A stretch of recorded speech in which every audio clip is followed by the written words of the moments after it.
దేవునికి మహిమ కలుగును గాక. దేవుని మహాకృపను బట్టి దేవునికి అనేకమైన కోట్లాది వందనాలు చెల్లిస్తూ మరి మనం దాచి కాచి ఆయన రెక్కల కింద కాపాడిన దేవునితో మనం ఈరోజు మాట్లాడడానికి దేవుడు మన దగ్గర ఉన్నారు ఇప్పుడు. కాబట్టి పరిశుద్ధులు అవడానికి మిమ్మల్ని పిలిచాను అంటున్నాడు దేవుడు.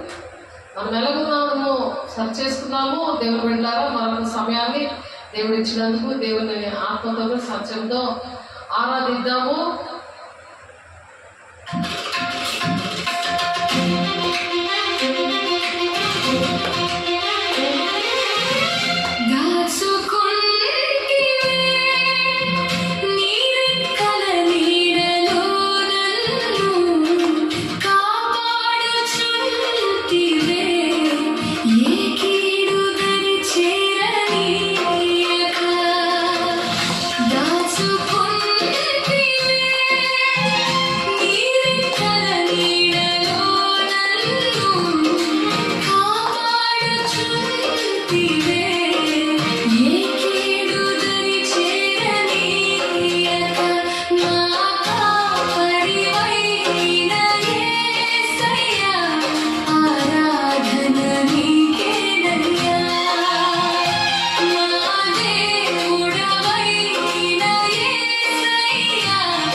మహిమ కలుగును గాక.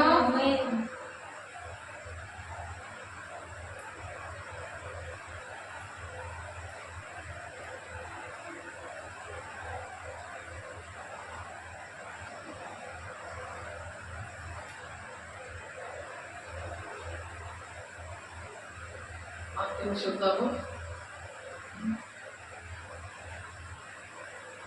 90వ కీర్తన 91వ కీర్తన చూడండి. 91వ కీర్తన.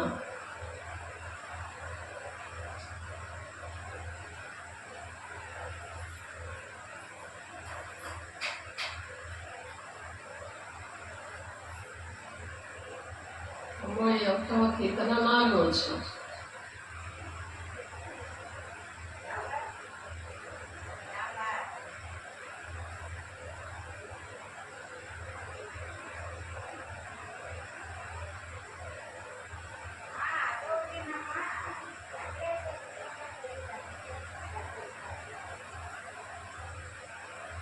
దేవుడు మనల్ని ఆయన కృప ద్వారా ఆయన రెక్కల చాటున భద్రపరిచిన దేవునికి అనేకమైన వందనాలు చెల్లిస్తూ ఆయన రెక్కల చాటున నిన్ను కప్పును అంటున్నాడు. ఆయన తన రెక్కలతో నిన్ను కప్పును, ఆయన రెక్కల కింద నీకు ఆశ్రయం కలుగును. ఆయన సత్యము కేడమును డాలునైనది డాలులాగా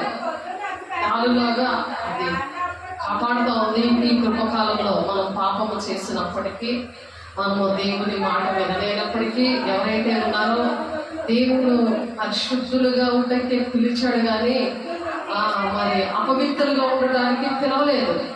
కానీ అపవిత్రుల మీద పరిశుద్ధుల మీద ఎండ వాన ఆశీర్వాదాలు అన్నీ కూడా వస్తున్నాయి. ఎందుకంటే కృపకాలం కాబట్టి. దేవుడు రాజ్యానికి మరి వెళ్ళాలంటే, పరిశుద్ధ పట్టణానికి వెళ్ళాలంటే మరి పరిశుద్ధంగానే ఉండాలి. పరిశుద్ధ ఆత్మని అగ్నిజ్వాలమైన ఆత్మని పొందుకోవాలి. ఆ విషయాలన్నీ మనం నేర్చుకున్నాం. కాబట్టి అక్కడ పరిశుద్ధులకి దేవుడు మనల్ని పిలిచాడు కానీ అపవిత్రులుగా ఉండటకు పిలువలేదు అని 1 దశలోనిక పత్రిక 4వ అధ్యాయం 7వ వచనంలో ఉంది. కాబట్టి ఉపేక్షించేవాడు మనుషులు ఉపేక్షింపడు, కానీ మీకు తన పరిశుద్ధాత్మను అనుగ్రహించిన దేవునికే ఉపేక్షించుచున్నాడు. పరిశుద్ధాత్మని పొందుకున్న వాళ్ళు ఏంటంటే దేవుడి మీదే ఆధారపడతారు. దేవుడినే అస్తమాటికి కూడా దేవుడి మాట వినడానికే ఇష్టపడతా ఉంటారు. వాళ్ళు పరిశుద్ధతనే ఇష్టపడతారు. అపవిత్రత అసహించుకుంటారు అన్నమాట. అపవిత్రత ఉండదు. అపవిత్రత దగ్గర ఏముంటుంది? అపవిత్రాత్మ ఉంటుంది. అపవిత్రమైన పనులు చెయ్యొద్దు అని దేవుడు చెప్పినప్పుడు పరిశుద్ధాత్మను పొందుకున్న వాళ్ళు వెంటనే అది ఎంత డబ్బులు ఇచ్చినా సరే ఆ పని చేయదు. దేవునికి మహిమ కలుగును గాక. నీకు ఎంత డబ్బులు నీకు ఆ పని పరిశుద్ధమైనగా పిలువబడ్డావు కదా. ఎలా దేనికి పిలిచారు? అపవిత్రులుగా ఉండడానిక, పరిశుద్ధంగా ఉండడానిక? పరిశుద్ధంగా ఉన్నప్పుడు పరిశుద్ధమైన పనులే మనం చేయాలి. అపవిత్రమైన పనులు చేయకూడదు. ఆ పనులు మానేయాలన్నప్పుడు మానేయాలి. బలిపీఠం దగ్గర సేవ చేసినా, ఇంటిలో సేవ చేసినా, సన్నిధిలో సేవ చేసినా, ఎక్కడున్నా సరే అపవిత్రమైన పనులు చేస్తున్న మనుషులు ఆ పనులు మానేయాలి. మానేసి దేవుడు మంచి పని ఇచ్చాడు కదా, ఆ పని చేసుకోవాలన్నమాట. ఇంకా ఏం చేస్తారు? మనుషుల మీద ఆధారపడరు. ఇంకా దేవుడు ఏం చెప్పాడో ఆ పని చేసినప్పుడు దేవుడే పోషిస్తాడు, నడిపిస్తాడు, నిత్య జీవం ఇస్తాడు. ఆయన నిత్యము దేవుడు యోగాలు ఉండే రారాజ్యం బిడ్డలుగా ఉండడానికి దేవుడు సహాయం చేస్తాడు. కాబట్టి దేవుడి దగ్గర అపవిత్రమైన పనులు మానేస్తారని చెప్పి చేతులెత్తి ప్రమాణం చేయాలి. అవి ఏ పనులైనా సరే అవి మానేయాలి అంటున్నాడు దేవుడు. సహోదర ప్రేమల గురించి మీకు రాయనక్కర్లేదు, మీరు ఒకరినొకరు ప్రేమించుటకు దేవుని చేతనే ఏర్పరచబడ్డారు.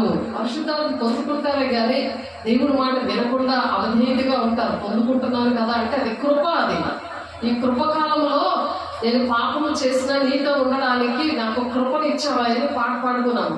ఆ కృప కాలంలో కాబట్టి ఆయన రెక్కల చాటున మనల్ని భద్రపరుస్తున్నాడు అని కీర్తనాకారుడు 91వ కీర్తనలో 4వ వచనంలో చెప్తున్నారు. ఆయన తన రెక్కలతో నేను కప్పును, ఆయన రెక్కల కింద నీకు ఆశ్రయం కలుగును, ఆయన సత్యము కేడమును డాలునే ఉన్నది అని చెప్పి, రాత్రి వేళ కలుగు భయములకైనను, పగటి వేళ ఎగురు బాణములకైనను, చీకటిలో సంచరించే తెగులకైనను, మధ్యాహ్నముందు పాడిచి రోగములకైనను నీవు భయపడకుందువు. 2 గంటలకి సాతానుడు ఎలుబడి చేస్తూ ఉంటాడు, 1 గంటకి ఎలుబడి చేస్తాడు. భయపడవు, ఎందుకంటే దేవుడు మనలో పరిశుద్ధంగా ఉన్నప్పుడు, పరిశుద్ధాత్మ దేవుడు మనలో ఉన్నప్పుడు, దేవుడు వాక్యం అనే ఖడ్గము సర్వాంగ కవచం మనతో ఉన్నప్పుడు, ఆ వాక్యముతో మనం ఉదక స్నానము చేయించబడి దాని వాక్యములో మనం జీవించాలి. వాక్యం వినడమే కాదు, వాక్య ప్రకారము జీవించాలన్నమాట. వాక్యమే నీ ఒంట్లో లేనప్పుడు ఎలా నడుస్తావు? దేవునికి ఇష్టంగా పరిశుద్ధంగా అది దేవుని దగ్గర ప్రమాణం చేయాలి. చేతులైతే ప్రమాణం చేసి నేను వాక్యాన్ని ఇష్టపడతానయ్యా, వాక్యము ప్రకారం నడుస్తానయ్యా అని చెప్పాలి. చీకటిలో సంచరించే తెగులకైనా, మధ్యాహ్నం పాడు చే రోగములకైనాను నీవు భయపడకుండవు. భయం అనేది ఉండదు అన్నమాట. నువ్వు ఎక్కడ చీకటి ప్లేసులకు వెళ్ళిపోయినా నాకు భయం వేస్తుంది, అందుకే పిల్లలు తోడుగా తీసుకెళ్తాను అనుకున్న వాళ్ళతో పెట్టుకోకూడదు. దేవుడు ఒక్కరు నేర్చుకుంటారు కొంతమంది. ఆ దేవుడు ఉంటే నీకు భయం ఉండదు. చీకటిలో సంచరించి తెగులకైనా మిట్ట మధ్యాహ్నం అని చెప్పి చాలా మంది భయపడుతూ ఉంటారు. మిట్ట మధ్యాహ్నం పూట ఏంటి నువ్వు ఇలాగ వెళ్తున్నావు అని అంటుంటారు. కాబట్టి చీకటిలో సంచరించి తెగులకైనా, మధ్యాహ్నం పాడిచి రోగములకైనా నువ్వు భయపడకూడదు. పరిశుద్ధులు అవడానికి దేవుడు పిలిచినప్పుడు దేవుని విషయంలో కూడా అలా భయపడరు అనమాట.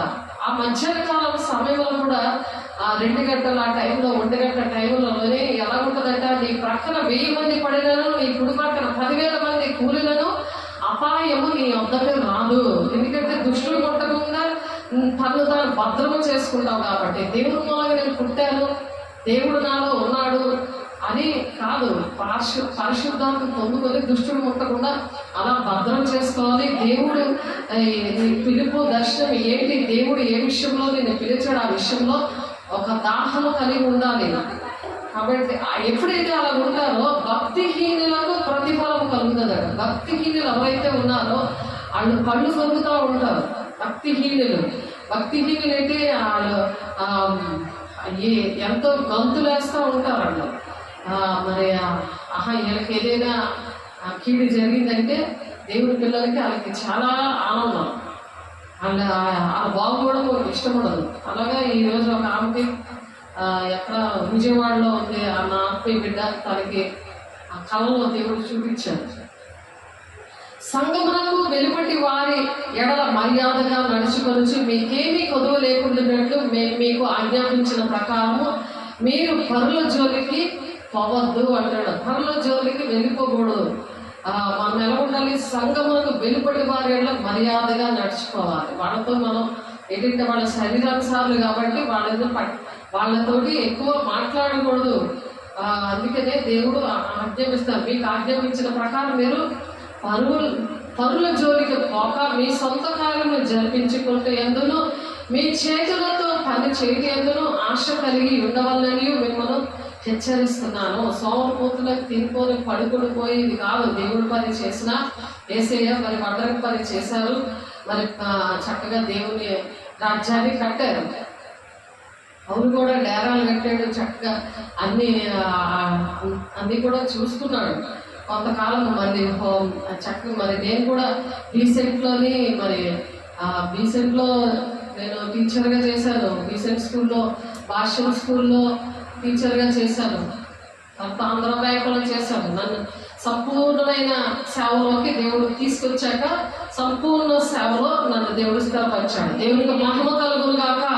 అప్పుడు దేవుడు పోషిస్తూ ఉంటాడు అనమాట. సోమరిపోతులు తిని పడుకొని మనుషుల మీద ఆధారపడేది కాదు, దేవుడి మీద సంపూర్ణంగా ఆధారపడే కృపను ఇచ్చాడు. దేవునికి మహిమ కలుగును గాక. అలా దేవుడు లేవనెత్తాడు ప్రజలు. యేసు కూడా అలాగే సేవ చేశారు. కాబట్టి దేవుడు మనల్ని రక్షించాలి అని అంటే, దేవుడు మనము ఆ రెక్కల చాటున భద్రపరచాలంటే అన్నీ కూడా జరుగుతున్నాయి కదా అని మనం అలాగ అనుకోకూడదు. కానీ పరిశుద్ధులుగా ఉండడానికే దేవుడు మనల్ని పిలిచాడు. సేవకులను ఒక్కరినే కాదు, అందరినీ కూడా పిలిచాడు. ఆయన కృప ద్వారా క్షమిస్తున్నాడు, ప్రేమిస్తున్నాడు. ఎటువంటి పాపం చేసినా ఆయనతో ఉండాలని మనల్ని క్షమిస్తున్నాడు అనమాట, ప్రేమిస్తున్నాడు. అందుకనే మనం ఆ రక్షణని కాపాడుకోవాలి అంతం వరకు. ఆ విధంగా ఇప్పుడు బబులోను పట్టణంలో ఉంటున్న దానియేలు గారి శిష్యులు షద్రక్ మేషక్ అబేద్నెగోలు ఏం చేశారంటే, వాళ్ళు ఆ రాజు ఎంత ఎంత భయంకరంగా ప్రవర్తించినా ఆ పరిశుద్ధత విషయంలో వాళ్ళు ఏం కూడా రాజీ పడలేదు. పరిశుద్ధత విషయంలో వాళ్ళు పరిశుద్ధంగా ఉన్నాడు కాబట్టి ఎటువంటి ఆపద వచ్చినా మనకైతే సరే దేవుడు రక్షిస్తాడు. వాళ్ళు అక్కడ ఏమంటారు, నీకు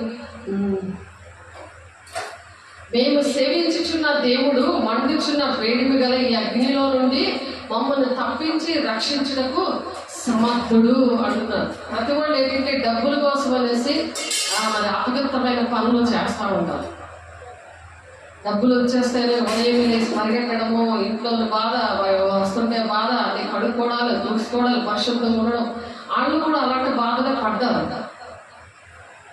ఎదుటి వారికి డిస్టర్బెన్స్గా వాళ్ళకి అపవిత్రత అంటుకుంటుంది. ఎదుటి వాళ్ళు కూడా చాలా జాగ్రత్తగా ఆ పరిశుద్ధతను కాపాడుకుంటారు. దుష్టుడు ముట్టకుండా అలా కాపాడుకుంటారు. ఈ శిష్యులు కూడా, దానియేలు శిష్యులు కూడా వాళ్ళు అలాగే బబులోను పట్టణం అనే సాధారణ ఒక పట్టణం అది. మేము ఇక్కడ ఏంటంటే చేస్తున్న గ్రామాలన్నీ కూడా అటువంటి గ్రామాలే. ఆ బబులోను పట్టణంలో దుష్టుడు ముట్టకుండా అలాగా భద్రం చేసుకున్నారు. వాళ్ళని చూసి మేము కూడా నేర్చుకున్నాం. దేవునికి మహిమ కలుగును గాక. ఈ షద్రక్ మేషక్ అబేద్నెగోలు వేడిమి గల ఈ అగ్నిగుండంలో నుండి మిమ్మల్ని తప్పించి రక్షించుటకు సమర్థుడు అని సాక్ష్యం ఇస్తున్నారు. అలాగా భద్రపరచుకుంటూ యెహోవా భయభక్తులు గల వారి చుట్టూ దేవదూత కాపుదల నుండి నడిపిస్తుందని కీర్తనకారుడు చెప్తాడు కదా. ఆ విధంగా ఆ కాపుదల సంరక్షణ ఈ లోకంలో ఉన్నప్పుడు మనం ఎక్కడికి వెళ్ళా ఆ పరిశుద్ధతని కాపాడుకోవాలి. వాక్యము మన ఒంటిలో పెట్టుకున్నప్పుడు దేవుడే మన ఒంటిలో ఉంటాడు. ఆయనే కీర్తన 32:8 ప్రకారం మనం మీద దృష్టి నుంచి ఆలోచన చెప్తాడు అనమాట. రాజుతోటే ఈ మాటలు చెప్తున్నారు. రాజుతోటే మనం ఎక్కడున్నా సరే మనం దేనికి భయపడకుండా పరిశుద్ధతని ఆ విధంగా కాపాడుకుంటాం. మన ఆత్మకి శరీరానికి కల్మషం అంటుకోకుండా అలాగా ఉండమంటున్నారు. ఎందుకు ఉండమంటున్నారు? పరిశుద్ధ పట్టణానికి వెళ్ళడానికి సిద్ధపడాలి. పెళ్లి కుమార్తె సంఘముగా అలాగే నిష్కలంకరాలుగా నిర్దోషిగా పానుపు పరమగీతాలు పానుపు నిష్కలంకంగా ఉండాలని, ఆ విధంగా పెళ్లి కుమార్తెగా మనం సిద్ధపడాలని అగ్నిజ్వాల వంటి ఆత్మను పొందుకున్నప్పుడు ఆ వాక్యం మీద దాహం ఉంటుంది. ఆ వాక్యంలో వాళ్ళు నడుస్తారు, అలా జీవించడానికి ఇష్టపడతారు, నేర్చుకుంటారు. అందుకే కీర్తనాకారుడు చెప్తాడు ఎక్కడ ఒకసారి చూడండి, కీర్తనలు గ్రంథము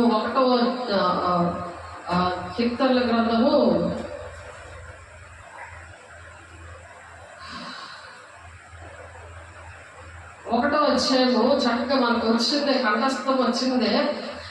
1వ అధ్యాయము 4వ వచనము చూడండి.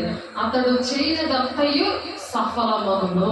ఎప్పుడైతే అలా పరిశుద్ధంగా ఉంటారో అతడు చేయనదంతయు సఫలమగును. అంటే అన్ని నువ్వు ఎక్కడ చేయబడితే అక్కడ చేయము కంపల్సరీగా ఉంటుంది. లేకపోతే నువ్వు నీ కష్టార్జితం పెట్టిపోతుందో తెలియదు. కాబట్టి దేవుడు అంటున్నారు, నీ శరీరం ఏంటి, నీ ఆత్మ ఏంటి చాలా ఆరోగ్యంగా ఉంటుంది. యేసయ్య రూపంతో, యేసయ్య గుణాలతో, యేసయ్య ఎంత అందంగా ఉంటాడో అలా మనం కూడా ఉంటాము. దేవునికి మహిమ కలుగును గాక. ఆమేన్. ఎందుకు అలా ఉంటారంటే యెహోవా ధర్మశాస్త్రమందు ఆనందించుచు దివారాత్రులు ధ్యానించేవాడు ధన్యుడు. దివారాత్రులు వాక్యాన్ని ధ్యానించాలి. వాక్యం అంటేనే ఇష్టం ఉండదు చాలా మందికి. సాతాను ఇష్టం లేకుండా చేస్తాడు. ఒక్క వాక్యం కూడా వాళ్ళకి రాదు.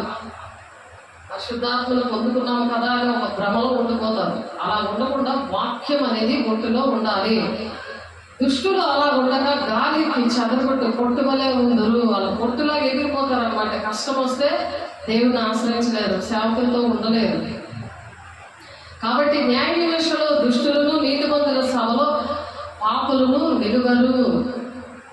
నీతిమంతుల మార్గం యెహోవాకు తెలియదు, దుష్టుల మార్గము నాశనమునకు నడుపును. కాబట్టి దుష్టుడు ఏంటంటే వాక్యం అంటే ఇష్టం లేకుండా చేస్తాడు. వారు చేయలేదంతే అతను చేయలేదంతే సఫలమగును అనంత 3వ వచనంలో.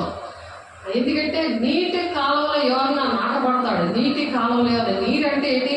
పరిశుద్ధాత్మను పొందుకుంటూ నీరు, వాక్యము అది పాల వంటిది, జుండె తేనె వంటిది. అది ఆ వాక్యం ద్వారా నీటి కాలంలో ఎవరన్నా నాటబడి తన ఆకు వాడక ఎండిపోయి చెట్లా ఉండరు. అంటే ఎండిపోయి మనుషులు చూస్తే నీరసంగా ఉండరు, కలకలలాడతా దేవుని కళతో దేవుని వెలుగుతో ఉంటారు. వాళ్ళు ఎంత దూరమైన నడవగలరు, ఎన్ని పనులనే చేయగలరు, కాళ్ళు పేగవు, ఏమీ రావు మనకి. అప్పటికప్పుడు పరిశుద్ధాత్మ దేవుడు వస్తాడు. దుఃఖపడి నీలో వాక్యం లేదు కాబట్టి వెంటనే ఆయన నీ దగ్గర నుండి వెళ్ళిపోతాడు. కానీ ఆయన యేసు ముద్ర ఉంటుంది, నా బిడ్డ ముద్ర ఉంటుంది. ఎందుకంటే ఎప్పటికైనా ఆ కృపను బట్టి ఆ ముద్ర ఉంటుంది. ఆ ముద్రను బట్టి దేవుడు నువ్వు పరిశుద్ధాన్ని పొందుకున్నావు, కానీ నువ్వు దానికోసం నువ్వు నేను ఇచ్చిన పరిచయం, నీకు ఇచ్చిన పిలుపు దర్శనం ప్రకారము నువ్వు చేయలేదు, తండ్రి చిత్తాన్ని చేయలేదు అని దేవుడు లెక్కలు అనేవి ఉంటాయన్నమాట. తీర్పులో ధవళ సింహాసనం దగ్గర అన్ని కూడా చూపిస్తారు. కాబట్టి మనం ఎలాగున్నామో ప్రతిదీ కూడా గ్రంథంలోనే ప్రతి రోజు కూడా రాస్తాడని మరి దావీదు భక్తుడు చెప్తున్నాడు కదా. దావీదు భక్తుడు చెప్తున్నాడు ప్రతి రోజు కూడా రాస్తాడు అని చెప్పి దేవుడు. కాబట్టి పునాదులు పాడైపోకూడదు. పునాది ఏంటంటే పరిశుద్ధాత్మ దేవుని పొందుకోవడం పునాది. అది మనకి పునాది లాంటిది అనమాట.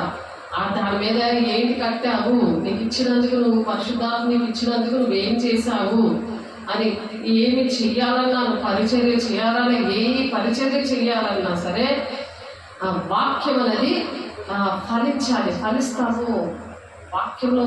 వాక్యం వల్ల అతడు చేయనదంతయో సఫలమవుతుంది. నువ్వు ఏ పని చేసినా జయమే వస్తుంది. ఏ పనినే నేను చేస్తాను అన్నట్టుగా నిలబడతావు అనమాట. దేవునికి మహిమ కలుగును గాక. ఆమేన్. దేవుడు మరి అందుకనే కీర్తనకారుడు అంటే 11:3 పునాదులు పాడైపోగా నీతిమంతులు ఏమి చేయగలరు? నీతిమంతులు ఇంకేం చేస్తారు? నీకు పరిశుద్ధాత్మలు ఇచ్చారు, చక్కగా నీతిమంతుల ద్వారా ఆళ్లలో ఉన్న అభిషేకం నీళ్ళకి ఆ పాళ్ళు వచ్చాయి. వాక్యము చక్కగా వివరించి చెప్తున్నారు. ఆ వాక్యం నువ్వు వినేవారిగా ఉండి మరి క్రియలు చేసేటట్టు లేకపోతే సాతానుడు అలాగా దూరిపోయి వాడు నువ్వు చేయలేవు అని అంటుంటాడు. కాబట్టి వాక్యము అది ప్రతి విషయంలో సఫలత ఇస్తుంది. ఎందుకంటే దేవుడే మన హృదయంలో నివసిస్తాడు. దేవుడు అక్కడ ఉద్యోగం ఇస్తాడు, మనకి ఆ బలాన్ని ఇస్తాడు. ఆ పక్షరాజు ఎవరు యెహోవా కొరకు ఎదురు చూసేవారు నూతన బలం పొందుకుంటారు, రెక్కల చాచి ఎదుగుతారు, అలాగే పరిగెడతారట, సమస్యలక నడిచిపోతారట. సమస్యలు అంటే ఆమె ఆయాసం రాదు, నీరసం రాదు, కాళ్ళకు రాదు. దేవుడికి మహిమ కలుగును గాక. దేవుడు అట్టి కృప మనందరికీ దయచేయను గాక. దేవుడు ప్రతి రోజు కూడా మరి ఆ విధంగా లెక్క మనల్ని అడుగుతాను అంటున్నాడు. ఆయన ప్రతి దినము కూడా మనం ఏం చేస్తున్నామో ఆ లెక్కలు అనేవి దేవుడు అడుగుతానంటాడు. మనలో ప్రతి వాడును తన గురించి దేవునికి లెక్క అప్పగింపవలను అంటున్నాడు. రోమీయులకు రాసిన పత్రిక 14:12 ప్రతి దినము కూడా దేవునికి లెక్క చెప్పాలి. పరిశుద్ధత గురించి, పరిశుద్ధత లేకపోతే దేవుని చూడలేడు, దేవుని చూడలేవు. సాతానుడు దేవుడు రూపం వేసుకుని నిలబడితే ఆ మోసం. అందుకే అనేక మందులు వేసే అక్కడ ఉన్నాడు అని చెప్తే మీరు వినద్దు, గదిలో ఉన్నాడంటే మీరు వినద్దు అంటున్నారు. మనకు తెలుస్తుంది, వివేచన ఆత్మ అనేది దేవుడు ఇస్తాడు. కాబట్టి మనము అలాగా మోసపోమన్నమాట. అందుకని మరి కీర్తన 11:3 పునాది అనేది పరిశుద్ధాత్మ దేవుడు పునాది. అందుకనే దేవుడు ఆరోహణం అవుతూ ఆయన ప్రాణం పెట్టి తండ్రి చిత్తాన్ని ఆయన ఎలా నెరవేర్చాలో అలాగా మనము కూడా ఆయన పోలి నడవాలని, ఆయన తండ్రి చిత్తాన్ని నెరవేర్చి మనము కూడా ఆయనలాగే ఆరోహణం అవుతామని పెళ్లి కుమార్తె సంఘంలో లాగా మనం ఎత్తబడే గుంపులో పెళ్లి కుమార్తెలాగా ఉంటామని మరి దేవుడు ఆశపడి నేను వెళ్ళినందువల్ల వెళ్ళకపోతే మీకు ప్రయోజనం లేదు, కాబట్టి ఆదరణకర్తను నేను వెళ్ళి మీకు ఆదరణకర్తను ఇస్తాను, సత్యస్వరూపైన ఆత్మని మీకు ఇస్తాను, సత్యస్వరూపైన ఆత్మ వచ్చినప్పుడు మిమ్మల్ని సర్వ సత్యంలోనికి నన్ను నడిపిస్తానని ఆ సత్యస్వరూపైన ఆత్మ మీలోకి వచ్చి ఆ సర్వసత్యంలోనికి మనలో వచ్చి నడిపించాలంటే వాక్యం ఉండాలి. అందుకే నా వాక్యము దేవుడు ఆ వాక్యముతోటి పరిశుద్ధాత్మ దేవుడు పునాది వేస్తున్నాడు. దేవుడికి మహిమ కలుగుగాక. ఆ పునాది పాడిపోగా నీతిమంతులు ఏమి చేయగలరు? నీతిమంతులు ఏమి చేయలేరు. నీకు వాక్యం ఇచ్చి పరిశుద్ధాత్మ దేవుడిని పొందుకునేలాగా దేవుడు సహాయం చేస్తే ఏమి చేయలేరు. కాబట్టి యెహోవా తన ఆలయంలో ఉన్నాడు. యెహోవా సింహాసనం ఆకాశమందున్నది. ఆయన నరులను కన్నులారా చూచుచున్నాడు. తన కను దృష్టి చేత ఆయన వారిని పరిశీలిస్తున్నాడు. యెహోవా దేవుడు ఆయన తన ఆలయంలో ఉన్నాడు. మనము ఆలయముగా మనం కట్టబడి ఉన్నాం. దేవుడి బిడ్డ మనం ఆలయంగా కట్టబడాలి. ఈ పునాది పాడైపోతుంది. ఇది కట్టబడకపోతే ఈ పునాదులు పాడైపోతే ఇంక నీతిమంతులు ఎవరు ఏం చేయలేరు. పరిశుద్ధత లేకపోతే దేవుడిని నువ్వు చూడలేవు. ఆలయంలో కూడా నువ్వు రాలేవు. అందుకని దేవుడు సాతానుడు నిద్రమొత్త ఆత్మలు ఇచ్చేస్తాడు. ఆత్మని దేవుడు వినకపోతే నిద్రమొత్త ఆత్మలు ఇస్తానని కూడా వాక్యం ఉంది. దేవుడే నిద్రమొత్త ఆత్మకి నేను అప్పచెప్పేస్తానని ఉంది. మోసపుచ్చే ఆత్మకి అప్పచెప్తానని ఉంది వాక్యం. మరి అందుకనే దేవుడికి మనం ఏంటంటే దేవుడిని మనం ఒంట్లో పెట్టుకోవాలి. దేవుడు ఏంటంటే ఎందుకు చక్కగా మీకు వాక్యము చక్కగా చెప్పడానికి దేవుడు సహాయం చేస్తున్నాడు. ఆయన ఎందుకు వచ్చి మాట్లాడుతున్నారు, మనం ఎందుకు అసలు సృష్టించబడ్డాము, మన అంతిమ గమ్యం ఏంటి, మన గమ్యం ఏంటి అది ఆలోచించాలి. ఈ భూలోకంలో కోసమే ఆలోచిస్తారు. పైన వాటినే మీరు వెతకండి అని చెప్తున్నారు.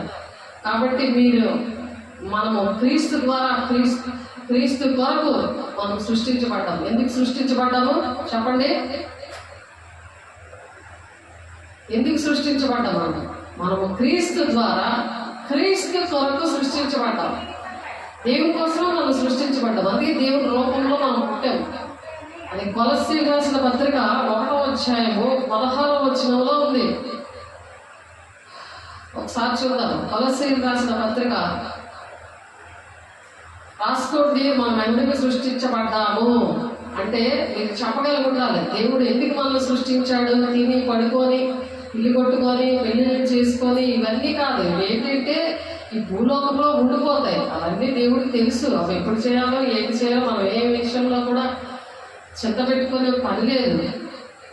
చూడండి, కొలస్సీలు రాసిన పత్రిక రాసుకోండి. చక్కగా విని దేవుని దగ్గర సరి చేసుకోవడానికి చేతులైతే ప్రమాణం చేయండి. చేసినప్పుడు వెంటనే మీకు విడుదల వస్తుంది. ఎక్కడైతే బంధిస్తారో అవి మనం ఏదైతే బంధిస్తామో అది వెంటనే బంధించబడుతుందని ఉంది కదా వాక్యము. భూలోకంలో మనం ఏది బంధిస్తామో పరలోకంలో కూడా అది బంధిస్తారన్నమాట. అంటే అవును అని వాళ్ళు చెప్తారు. మనం ఇక్కడ ప్రార్థన చేసినప్పుడు పరిశుద్ధాత్మ అందుకే పొందుకున్న వాళ్ళు, పరిశుద్ధంగా ఉన్న వాళ్ళు ప్రార్థన, నీతిమంతుల ప్రార్థనే బలమైనగా ఉంది.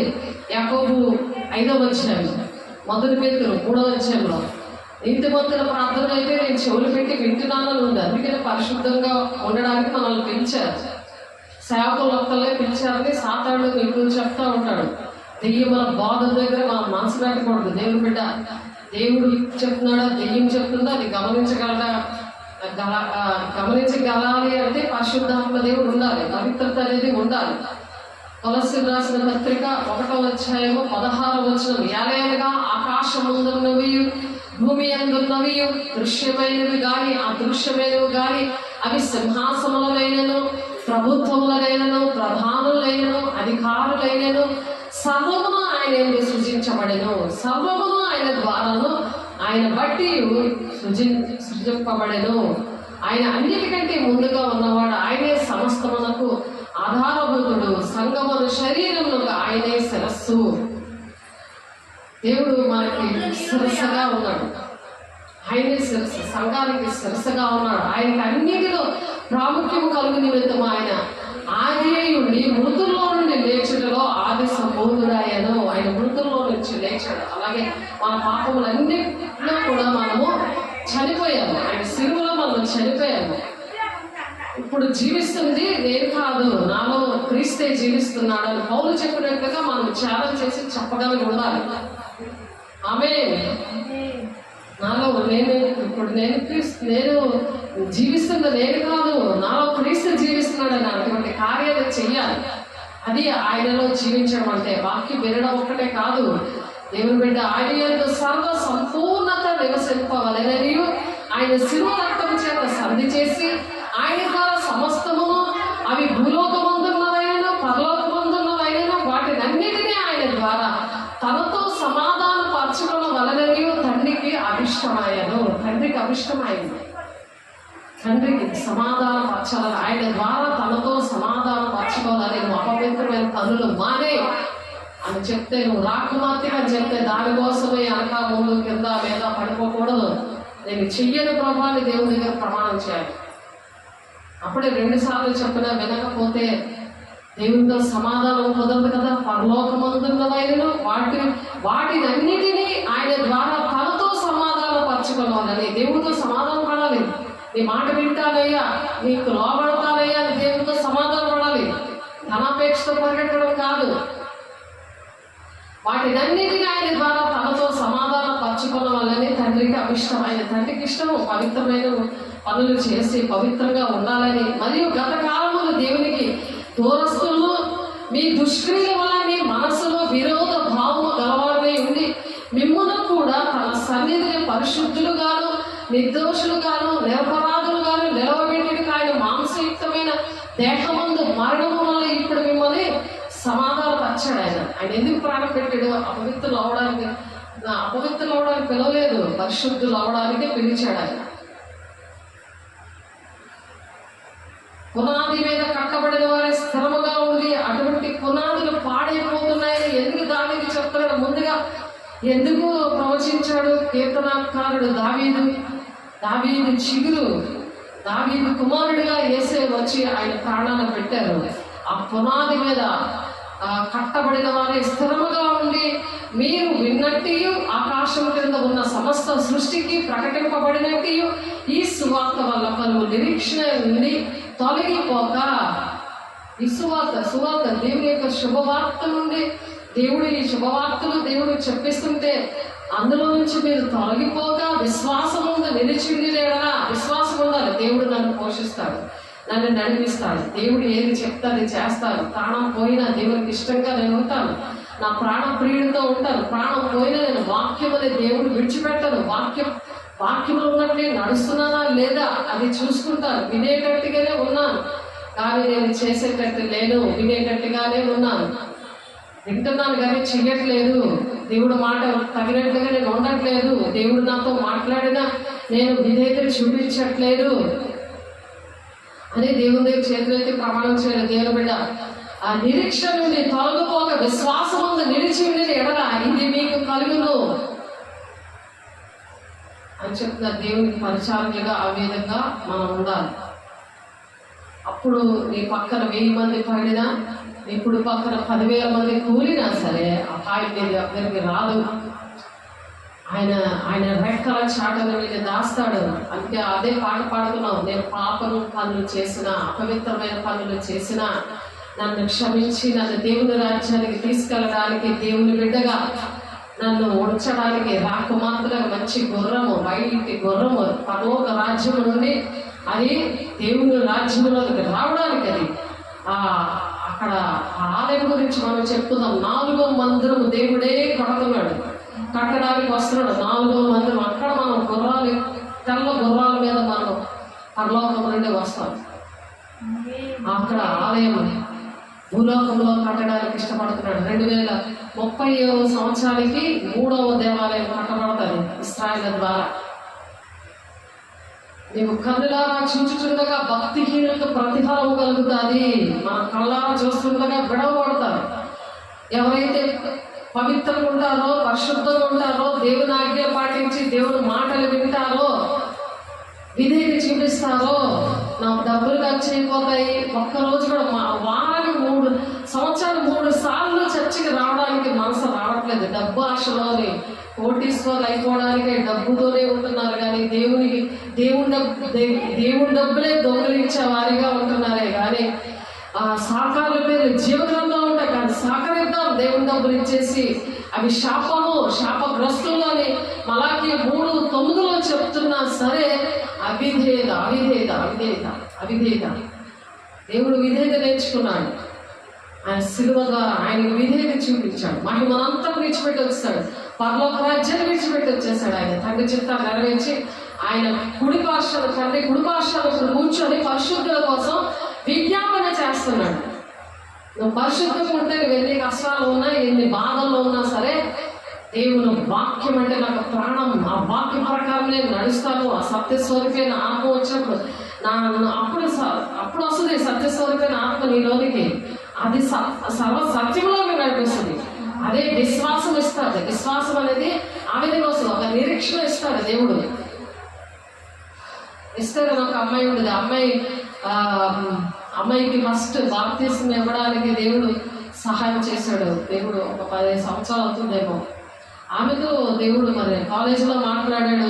ఆ చీకటి నుండి విడుదల పొందుకోవడం, నేను రాయను, బాప్తిస్మం తీసుకుంటాను, నేను రాయను అని అంటే పరిశుద్ధంగా ఉండడానికి దేవుడు ఆ అమ్మాయిని కంకణం కట్టుకునేలాగా చేశాడు. ఎందుకో తెలుసా, ఆ హాస్టల్లోనే ఒక అమ్మాయి చీకట్లో బాగా దుష్టుడు పట్టుకొని ఈ అమ్మాయి మీద పడిపోవడము చాలా అక్కడ అల్లరి హాస్టల్లో రూమ్లో జరిగింది.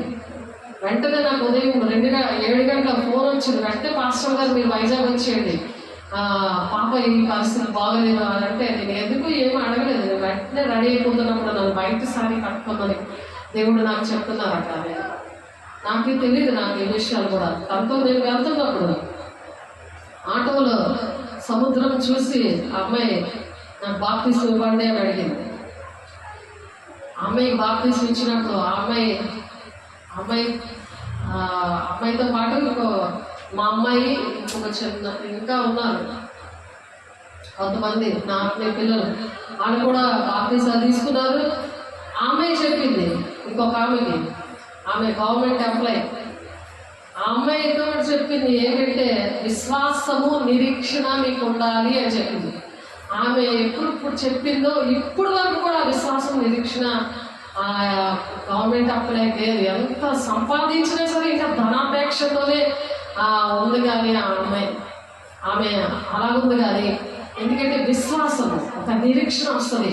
పునాది పాడైపోయింది. నీతి మందులు ఏం చేయలేదు కదా, అవన్నీ సరి చేసుకోవాలి. దేవుడు మనుషుని క్షమిస్తాడు కానీ వేషధారి క్షమించాడు కదా. నాలో దేవుడు ఉన్నాడని వేషధారిగా ఉంటే ఎక్కడైనా దేవుడు ఉన్నాడు కదా నేను ఇష్టం వచ్చినట్టు దేవుణ్ణి విడిచిపెట్టి వెళ్ళిపోతున్నట్టు లెక్క వస్తుంది. కాబట్టి దుష్ట సంఘాలను విడిచిపెట్టి రండి అని చెప్తున్నాడు. చూడండి, మీకోసం చదువుతున్నాను. 24వ అధ్యాయము, కీర్తన గ్రంథము 24వ అధ్యాయము. చూడండి, కీర్తన గ్రంథము, కీర్తనలో 24వ అధ్యాయము. మీ హృదయాల మీద ఈ వాక్యం రాసుకోవాలి, దాని ప్రకారం నడవాలి. వ్యర్థమైన దానిలో మనసు పెట్టకయు, కపటముగా ప్రమాణము చేయకు,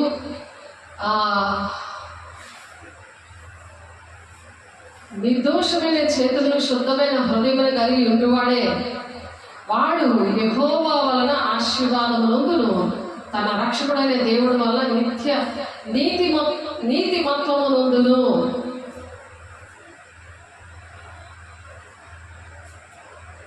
పనికి మాలిన వారితో నేను సాంగత్యము చేయను, వేషధారులతో పొందు చెయ్యను, దుష్టుల సంఘము నాకు అసహ్యము, భక్తిహీనులతో సాంగత్యము చెయ్యను, నిర్దోషినని నా చేతులు కడుగు పొందును. యెహోవా నీ బలిపీఠము చుట్టూ ప్రదక్షిణము చేయుదును. బలిపీఠం చుట్టూ ప్రదర్శన చేయాలి. బలిపీఠం దగ్గర ఏంటి ఉంటుంది? యేసయ్య శరీరము రక్తం ఉంటుంది. బలిపీఠం దగ్గర రొట్టెల బల్ల ఎడతెగక తీసుకోవాలి. ప్రార్థనతో సహవాసమందు రొట్టె విరుచుటందుకు ఎడతెగక ఉండడానికి నువ్వు ప్రతిరోజు తీసుకోవాలి పరిశుద్ధత కోసం. అప్పుడు సాతాను నీ మీద భయం కలుగుతుంది. అపోస్తలులాగా దేవుడు మిమ్మల్ని వాడుకోను గాక. అటు కృప దేవుడు మనందరికీ దయచేయను గాక. నోరులో ఉన్న వాళ్ళందరూ నోరెప్పి మాట్లాడినప్పుడు లోపల ఉన్నప్పుడు చీకట్లు పోతాయి. ఎక్కడెక్కడో తిరిగి వస్తే అవన్నీ ఆవరించి వస్తాయి. కాబట్టి ఆమె వెంటనే దేవునాకు మహిమ కలుగును గాక ఆమె అని చెప్పాలి.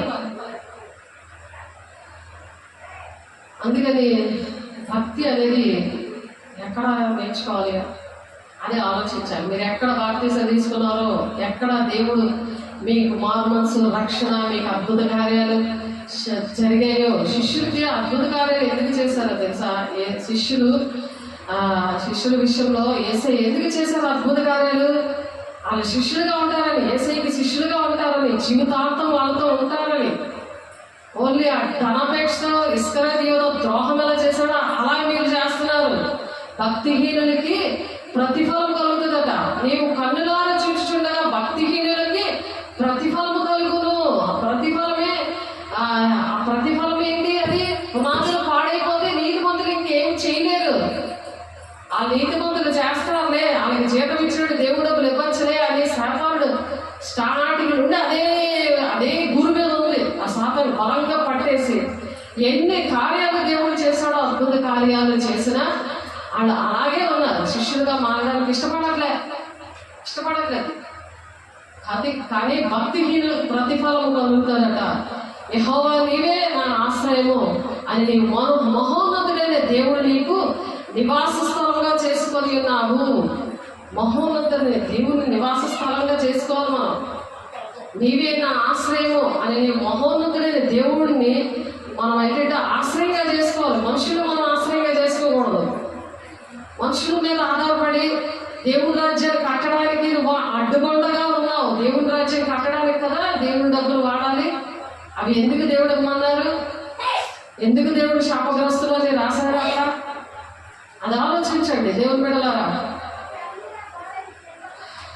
సామెతలు 3వ అధ్యాయంలో కూడా ఉంటుంది ఆ మాటలు. కాబట్టి గలతీయుల 6వ అధ్యాయంలో కూడా ఉంటుంది ఆ మాటలు. మరి ద్వితీయోపదేశకాండము 12వ అధ్యాయము 11వ అధ్యాయంలో కూడా ఉంటుంది అది. కాబట్టి మీకు ఎన్నిసార్లు చెప్పినా సరే ఏంటంటే దేవుని రాజ్యం కట్టడానికి సాకారుల పేర్లు జీవనంలో ఉంటాయి.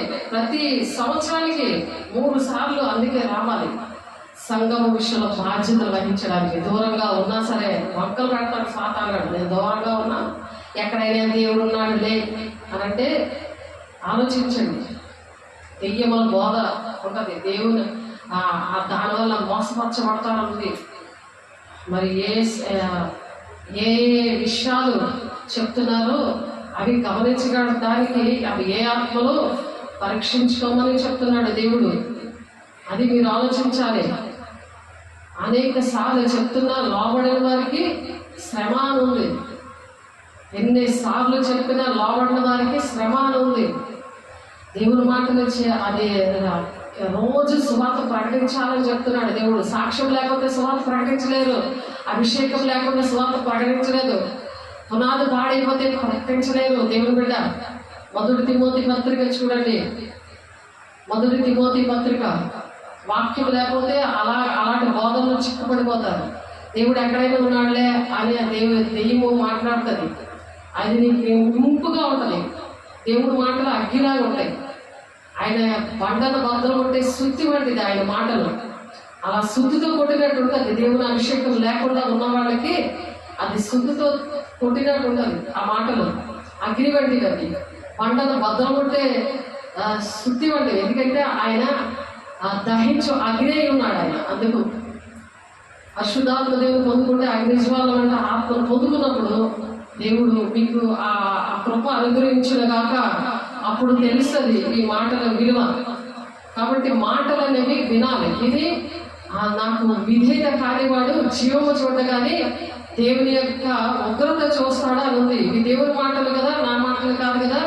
దేవుడి మాటలకు విధేయత చూపించాలి మీరు. దేవుడు ఇంకొక రోజు మీకు టైం ఇచ్చాడు.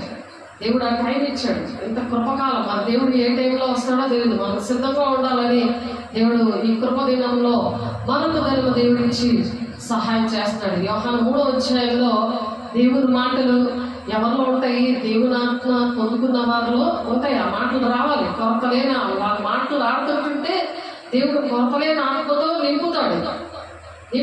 ఆమె నోట్లోంచి మాటలు రావట్లేదు. ఎందుకంటే పడుకొని ఉన్నాడు. పరిశుద్ధాత్మ దేవుడు పొందుకోవడమే కానీ దాని పరిశుద్ధాత్మ దేవుడు పొందుకోవడం ఫలితం లేదన్నమాట. పడుకొని ఉంటున్నారు. ఆలోచించండి. యోహాను 3వ అధ్యాయము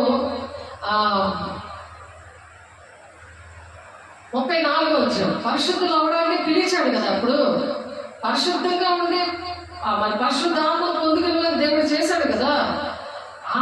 ఆడ విషయంలో మాట్లాడుతున్నాడు. ఎలాగైనా దేవుడు దానికి పిలిచిన వానికి ఏం చేస్తాడు? ఆయన అన్యాస్తుడు కాదు. పిలిచాడు కదా. పిలిస్తే వచ్చి కూర్చున్నావు కదా. పిలిచిన వానికి కొలత లేకుండా ఆత్మనిస్తాడట. కొలత లేకుండా ఆత్మనిస్తాడట.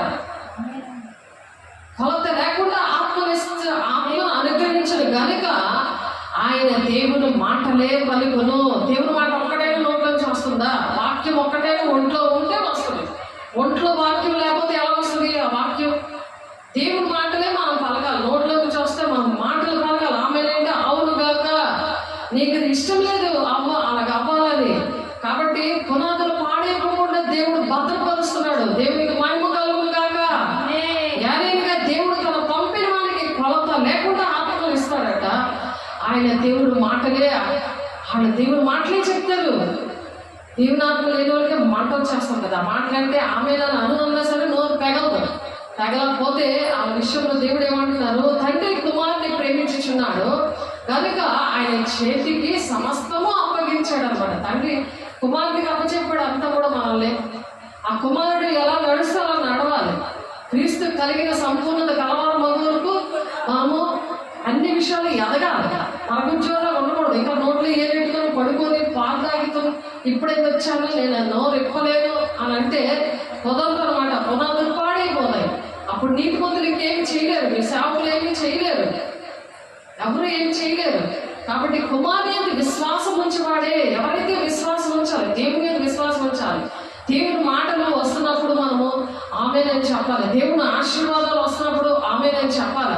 కుమారుని మీద విశ్వాసం ఉంచేవాడే నిత్య జీవం గలవాడు. నిత్యమో జీవిస్తాడు. యుగాలు కూడా దేవునితో జీవిస్తాడు. దేవునితో విశ్వాసం ఉంచేవాడే. దేవుని మీద ఎవరైతే విశ్వాసం ఉంచుతాడో వారికి నిత్య జీవం అంటే దేవుని రాజ్యాంగాలు వచ్చేస్తారు. దేవుని రాజ్యానికి రావడం ఇష్టం లేదా? నిత్య జీవం ఉంటుంది. చూడండి, మీరు చదవచ్చు కదా. చదువు వచ్చిన వాళ్ళు చూడండి. వాక్యం బోర్డు మీద రాస్తున్నది రాసుకోవట్లేదు, బుక్లో రాసుకోవట్లేదు, వాక్యం చూడట్లేదు. ఎందుకు? కుమారుని విశ్వాసం ఉంచేవాడే. దేవుని మనం విశ్వాసం ఉంచాలి. విశ్వాసం ఉంచేవాడే నిత్య జీవం గలవాడు. కుమారునికి విధేయుడు కానివాడు జీవము చూడడు కానీ దేవుని ఉగ్రత వాని మీద నిలబడుతుందట. వాని మీద నిలబడుతుంది. దేవుడు నిలబడ్డు, ఉగ్రత నిలబడుతుంది. దేవుడు బిడ్డ ఒకసారి ఆలోచించుకో. 36 వచ్చినాము. దేవుడు మనల్ని ఉగ్రతకి వెళ్ళలేదు, అపవిత్రంగా ఉండడానికి పిలవలేదు, కానీ పరిశుద్ధులు అవ్వడానికే పిలిచాడు. దేవుడికి మహిమ కలుగుగాక. పరిశుద్ధత లేకుండా దేవుడిని చూడలేడు. నువ్వు ఎక్కడే చూడలేదు. దేవుని రాజ్యం కలగలుగుతావు. పరలోకమందున్న మా తండ్రి మీ నామం పరిశుద్ధపరచబడగా మీ రాజ్యము వచ్చునుగాక అని ప్రార్థన చేస్తున్నావు. కానీ మీ దగ్గరికి ఏ ఆత్మ వస్తుంది? పరిశుద్ధాత్మ వస్తుందా? దెయ్యమాత్మ వస్తుందా? ఎవరు బోధిస్తుంటే వింటున్నాము? ఒకసారి ఆలోచించి ఎవరు బాధలు వింటున్నాము? 1 తిమోతి రాసిన పత్రిక 4వ అధ్యాయం చూడండి. ఒకసారి చూడండి బైబిల్ తీసి. 1 తిమోతి పత్రిక 4వ అధ్యాయము 1-2 వచనాలు. అయితే కడవరి దినాల్లో కొందరు అబద్ధిక వేషధారణ వల్ల మోసపరిచే ఆత్మలు. ఇది కడవరి దినములు కదా, ఇవి అంచె దినాలు కదా. అయితే కడవరి దినములలో కొందరు, ఈ అంచె దినాల్లో కొందరు వస్తారట. అండ్ ఏంటంటే అబద్ధికుల వేషధారణ వల్ల మోసపరిచే ఆత్మలు ఏదో ఉంటారట. అబద్ధికులు అబద్ధాలు చెబుతుంటారు, వాక్యము చెప్పరు, కల్పింపబడిన కథలు చెప్తా ఉంటారు, దానికి కల్పిస్తారు. అందుకనే వాక్యం చూసుకోవాలి. దేవుడు బిడ్డ ఆలోచించు. నువ్వు దేవుని వాక్యం చూడవా? వాక్యం రాసుకోవా? అవును చెప్తున్నప్పుడు మీరు పరిశీలించుకోండి. వాక్యం చూడండి అని చెప్పాడు. మన వాక్యం చూడాలి, ఆ వాక్యం మన ఒంటిలో ఉండాలి, అది జీవింప చేస్తుంది మనల్ని, మనం బ్రతికిస్తాడు, మనల్ని నిత్య జీవం ఇస్తాడంట. అంటే మనం యుగాలు దేవుడితో ఉంటాము. ఆమె వేషధారుల వల్ల మోసపరిచి ఆత్మలు ఉంటారు, వాళ్ళు వేషధారులు ఉంటారు. ఏదో రావడం, అన్నిలు చూడు, ఏదో ధనం పెట్టుకుని వెళ్ళిపోతారు, ఏదో చేతిలో ఉన్నది వేసేసి వెళ్ళిపోతారు. ఆ టైపు కాదు, అనేది కాదు. మనం వర్ధిల్లిన కొద్దీ దేవుడికి ఇవ్వాలి. నీ ఒంట్లో రక్తము, నీ కష్టార్జితము దేవుడు ఇచ్చింది. అది నువ్వు ఇలా ప్రాణాలతో ఉన్నావంటే దేవుడు ఇచ్చాడు. నీ కుటుంబాన్ని, పిల్లలని, అన్ని కూడా నీకు సమస్తాన్ని, ఆస్తిని అన్ని ఇచ్చింది దేవుడికి ఇవ్వాలి. అది నువ్వు పిల్లల్ని ఇవ్వకపోతే, దేవుడికి ఏది ఇవ్వకపోతే, నువ్వు దేవుడు ఉన్నాడని అలా మొక్కేసుకొని వెళ్ళిపోయేది కాదు. దేవుడికి పని చేయాలి.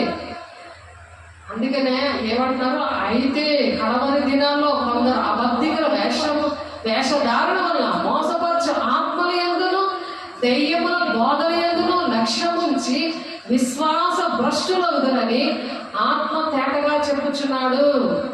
ఆత్మ చెప్పుచున్న మాట చెవిగలవాడు వినుగాక. ప్రకటన గ్రంథంలో 8 సార్లు చెప్పాడు. చెవులు ఉండవాలి, మోగపాములా ఉన్నారని మనం యెషయా 54 అధ్యాయంలో మనం చదువుకున్నాం. దేవుని బిడ్డ ఒకసారి ఆలోచించుకోండి. చెవిటి పాముల్లాగా ఉంటే మనకు వినపడదు.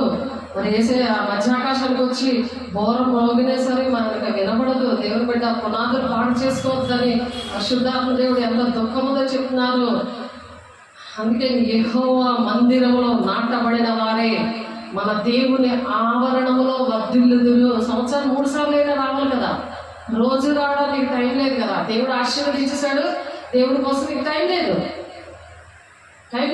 దేవుడు సంఘం కోసం కానీ, దేవుడి కోసం కానీ, తండ్రి చిత్తము నెరవేర్చడానికి దేవుడు ఇచ్చిన ప్రణాళిక కానీ గుర్తు లేదు.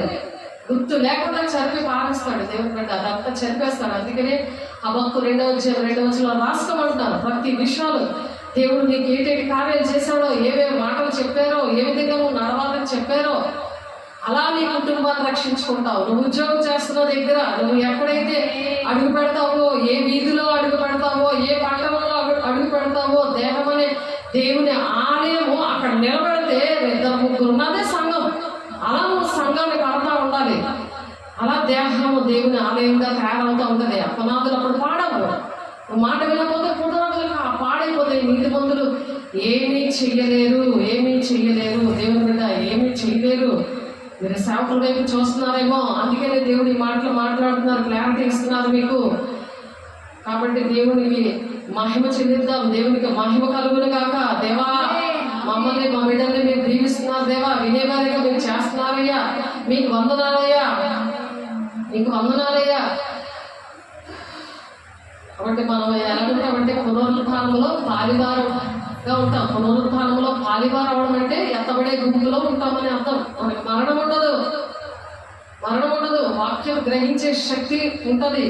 వాక్యం ఎందుకు గ్రహించరంటే అవి ఎలా ఉంటాయంటే త్రోపక్కలు పడిపోతాయి, మొదల్లో పడిపోతాయి. ఆ వాక్యం పడుతుంటే దుష్టుడు వచ్చి ఎత్తిపోతాడు. అటువంటి పరిస్థితులు ఉండకూడదని దేవుడు మాట్లాడుతున్నారు. దేవుని బిడ్డ జాగ్రత్తగా అర్థం చేసుకోండి. దేవుని బిడ్డలారా బాగా అర్థం చేసుకొని దేవుని దగ్గర సరి చేసుకోండి. వాళ్ళు ఎలా ఉంటారట, వార్తమైనటువంటి జనాంగం అనమాట. 3వ వచనం, 1 తిమోతి 4వ అధ్యాయము 3వ వచనం. వాతేసేసారు అనుకో, అక్కడ గుచ్చినా ఏమీ తెలియదు. కుష్ఠరోగం వచ్చినా అక్కడ పిండితో గుచ్చినా తెలియదు. అలా ఉంటుంది వాక్యం పరిస్థితి. వాక్యం మనం చెప్తున్నా, మనం ఏం చెప్పినా అలా ఉంటుంది అన్నమాట. కాబట్టి మనం ఉగ్రతకి చోటు ఇవ్వకూడదు. ఎఫెసీయులకు రాసిన పత్రిక మనకి జ్ఞానేంద్రియాలు కావాలని దేవుడిని అడిగినప్పుడు దేవుడు ఏమున్నాయో కూడా చూపిస్తారు. దేవుడు మనలో ఏమున్నాయని కూడా చూపిస్తారు. ఎవరో చెప్పట్లేదు, మనకే తెలుస్తుంది. మనలో ఎవరున్నారో ఏంటి ఇతరులు కూడా చెప్తారు. జ్ఞానేంద్రియాలు ఉన్నప్పుడు దేవుడిని కూడా మనం చూడవచ్చు. చూడండి, ఎఫెసీయులకు రాసిన పత్రిక 1వ అధ్యాయము, ఎఫెసీయులకు రాసిన పత్రిక 1వ అధ్యాయము 17వ వచనం చూడండి. మరియు మీ మనోనేత్రములు వెలిగింపబడినందున ఆయన మిమ్మల్ని పిలిచిన పిలుపు వల్లనైన నిరీక్షణ ఎట్టిదో, పరిశుద్ధులలో ఆయన స్వాస్థ్యము యొక్క మహదైశ్వర్యం ఎట్టిదో, ఆయన క్రీస్తు నుండి వినియోగపరిచిన బలాతిశయమును బట్టి విశ్వసించు మన యందు ఆయన చూపుచున్న తన శక్తి యొక్క అపరిమితమైన మహత్యం ఎట్టిదో మీరు తెలుసుకోవాలని చెప్తున్నారు ఈ మాటలో. ఆ పిలుపు మీరు పరిశుద్ధతకి పిలువబడ్డారు. ఆ పిలుపు పరిశుద్ధంగా ఉండట్లేదు, అపవిత్రంగా ఉంటారు. అపవిత్రాత్మకి చోటిస్తున్నారు. దేవునికి చోటు ఇవ్వలేదంటే వాక్యానికి చోట్లేదు, ప్రార్థన చేయడానికి నా దగ్గర టైం లేదు అని అంటే, వాక్యం రాసుకోవడం టైం లేదు, నేను అలా వినేస్తాను, నేను దేవుడి బిడ్డనే అని అంటది. దెయ్యం అంటుంటది, నీలో ఉన్నది కదా దెయ్యం, అది అంటుంటది. నీకు అది నీతో మాట్లాడుతూ ఉంటుంది, కానీ నువ్వు దెయ్యం అని నీకు తెలియదు. కానీ మన నత్రం వెలిగించబడితే అప్పుడు అర్థమవుతుంది ఏంటంటే ఆయన మిమ్మల్ని పిలిచిన పిలుపు వల్లనైనా నిరీక్షణ ఎట్టుదో తెలుస్తుంది. పరిశుద్ధులలో ఆయన స్వాస్థ్యం యొక్క మహదైశ్వర్యం, మహా ఐశ్వర్యం అది ఎట్టిదో. పరిశుద్ధులలో ఆయన స్వాస్థ్యము, ఇక్కడున్న స్వాస్థ్యము కాదు, ఇక్కడున్న ధనము కాదు, ధనం కోసం ఆ జీవ కిరీటములు ఈ కోట్లు ఎందుకు సంపాదించిన కిరీటం నీకు దొరకదు. నువ్వు ఆ కిరీటం పెట్టుకొని ఎన్ని ఆత్మలను రక్షిస్తావో, నీ కుటుంబాన్ని రక్షించుకుంటున్నావో, నువ్వు వెళ్ళిన చోటగా నువ్వు రక్షించినవన్నీ కూడా అవి పొడుల్లాగా ఉంటాయని మన వాక్యం చెప్పుకున్నాం. ఆ రత్నములాగా ఉంటారో, ఆ కిరీటంలో రత్నములుగా ఉంటారని మన వాక్యం చెప్పుకున్నాం. ఆయన క్రీస్తునందు వినియోగపరిచిన బలాతిశయమును బట్టి విశ్వాసం వచ్చి మన యందు ఆయన చూపుచున్న తన శక్తి, ఆయన శక్తి యొక్క అపరిమితమైన మహత్యం ఎట్టిదో, ఆయన శక్తి ఎలాంటిదో చూస్తాం. ఎందుకంటే నీ ద్వారా రోగులు స్వస్థపరచబడతారు, దెయ్యాలు బయటకు వస్తాయి నువ్వు ప్రార్థన చేస్తుంటారు. ఎన్నో అద్భుత కార్యాలు చూసావు. ఎందుకు చూసావు? చూపించాడు. ఎందుకు? శిష్యులకు చూపించాడు దేవుడు. మన శిష్యులు భూమి గంతముల వరకు ఎన్ని తలకిందులు చేశారు కదా, ప్రాణాలు తెగించే దేవుడు పని చేశారు కదా. నేను అంత పని చేయమని చెప్పట్లేదే, కనీసం నీ కుటుంబాన్ని రక్షించుకోవడానికి నీకు శక్తి లేకపోయారుగా. మరి ఎస్తేరు తన జనాంగాన్ని రక్షించుకుంది, మరి యోసేపు తన కుటుంబాన్ని రక్షించుకున్నాడు కదా. ఆలోచించండి దేవుని బిడ్డలారా, కృపకాలంలో ఉన్నాము. దేవుని రాకడికి పెళ్లికి మన సంఘంగా మనం సిద్ధపడదాము. ప్రత్యక్షత కలిగిన మనసు ఇస్తాడు. అప్పుడు ఆ మనసు ప్రత్యక్షత, దేవుని ప్రత్యక్షతలు కావాలి. ఆయన ప్రత్యక్షంగా నాతో మాట్లాడాలి అని దేవునితో మాట్లాడుకుంటారు. మనుషుల మీద ఆధారపడరు. వాళ్ళు దేవునితో ఉండి దేవుని రాజ్యాన్ని కట్టడానికి దేవుని సంఘం విషయంలో పట్టించుకుంటారు. సేవకుల కోసం సంఘం గురించి నువ్వు ఎక్కడ వర్ధిల్లాలి అని చెప్పారు దేవుడు, ఎక్కడ వర్ధిల్లాలని చెప్పారు. ఎక్కడైతే నువ్వు దేవుని ఆలయంలో నిన్ను వర్ధిల్లమంటున్నారు, ఆయన ఆవరణంలో వర్ధిల్లమంటున్నారు. ఏ సంఘంలో నువ్వు దేవుని చెట్టుగా నిన్ను నాటాడో అక్కడ నేను వర్ధిల్లమంటున్నాను. నిర్వాహము 3 చెట్లు మార్పులు తీసేశాడు దేవుడు. అది గమనించట్లేదు. ఒక కుటుంబానికి ఆ కుటుంబానికే వేసే శరీరంలో ఇవ్వాలి, ఇంటింట రొట్టె వినాలని చూపించాడు. అవన్నీ కూడా జ్ఞాపకం చేస్తారు. నీకు గుర్తుంటుంది, కానీ నీకోసం ప్రార్థన చేస్తానని సేవకులకు గుర్తుంటుంది. దేవుని బిడ్డ ఒకసారి ఆలోచించండి. మరి ఆనాడు దేవుడు ఎలా రక్షించాడో తెలుసా? రాజు మాటకి నా దేవుడు రక్షించినా రక్షించకపోయినా నేను ఆ విగ్రహానికి నమస్కారం చెయ్యను, నేను అపవిత్రమైన పాకి పని నేను చెయ్యను అని ప్రమాణం చేయాలి. నేను చెయ్యను అని చెప్పాలి, అపవిత్రమైన మొట్టను అని చెప్పాలి. దేవుడు మంచి పని ఇచ్చాడు కదా, 10,000 రూపాయలు వచ్చి ఆ పని. కాబట్టి మేము సేవించున్న దేవుడు మండుచున్న వేడిమి గల ఈ అగ్ని గుండంలో నుండి మమ్మల్ని తప్పిస్తాడు. ఈ అగ్ని గుండం నుండి తప్పిస్తాడు అంటే నువ్వు ఏ బాధలో ఉన్నావో, నీ కొడుకు మాట వినట్లేదా, నీ రెండో కొడుకు మాట వినట్లేదా, పెద్ద కొడుకు మాట వినట్లేదా? ఆలోచించు. నీ పిల్లల మాట వినట్లేదంటే నువ్వు మాట వినట్లేదు. ఫస్ట్ దేవుడు బిడ్డల మాట వినట్లేదు. కాబట్టి ఆ సాతాను పిల్లల దుష్టుడు ఉంటాడు. దురాత్మల సమూహంతో కదా పోరాటం, శరీరం కాదు కదా. వాళ్ళ మాట కూడా వాళ్ళ చీకట్లో ఓట్లోకి వస్తాయి, నీలోకి వస్తాయి. ఎవరి మాట వింటే వాళ్ళలో ఉన్నవని నీ ఒంట్లోకి వస్తాయి. ఎవరు అడుగు జాడలో నడుస్తావో వాళ్ళకి వస్తాయి. ఆ దెయ్యాల బోధకులు ఉంటే అవి వస్తాయి నీ ఒంట్లోకి. కళ్ళు తాగిన చెట్టు దగ్గర ఉంటే వాళ్ళు కళ్ళు తాగినట్టే లెక్క వస్తాను కదా. అలాగా దుష్ట సంఘం నుండి నువ్వు బయటికి రావని చెప్తున్నారు. అందుకని అక్కడ అందరూ కూడా నమస్కారం చేసేసారు. కానీ ప్రపంచం అంతా చూస్తే అధికారులు ఏంటి అందరూ కూడా నమస్కారం చేస్తున్నారు. కానీ ఇక్కడ ముగ్గురే చంపినా నువ్వు ఏం చేసుకుంటా చేసుకో అని రాజుకే గట్టిగా మాట్లాడాడు. రాజుతోటే గట్టిగా మాట్లాడాడు. అగ్ని జ్వాలమంటే ఆత్మ కలిగిన శద్రకు మేషకు అభిధనగు దేవునికి మహిమ కలుగును గాక. అటువంటి బోధ దేవుడు మనకి ఇచ్చారు. అపోస్తులు బోధలో పెంచుతున్నారు. ప్రవచనం దర్శనము మరి దేవుడితో మాట్లాడే అనుభవంతో ఎన్నో కార్యాలు దేవుడు చేశారు.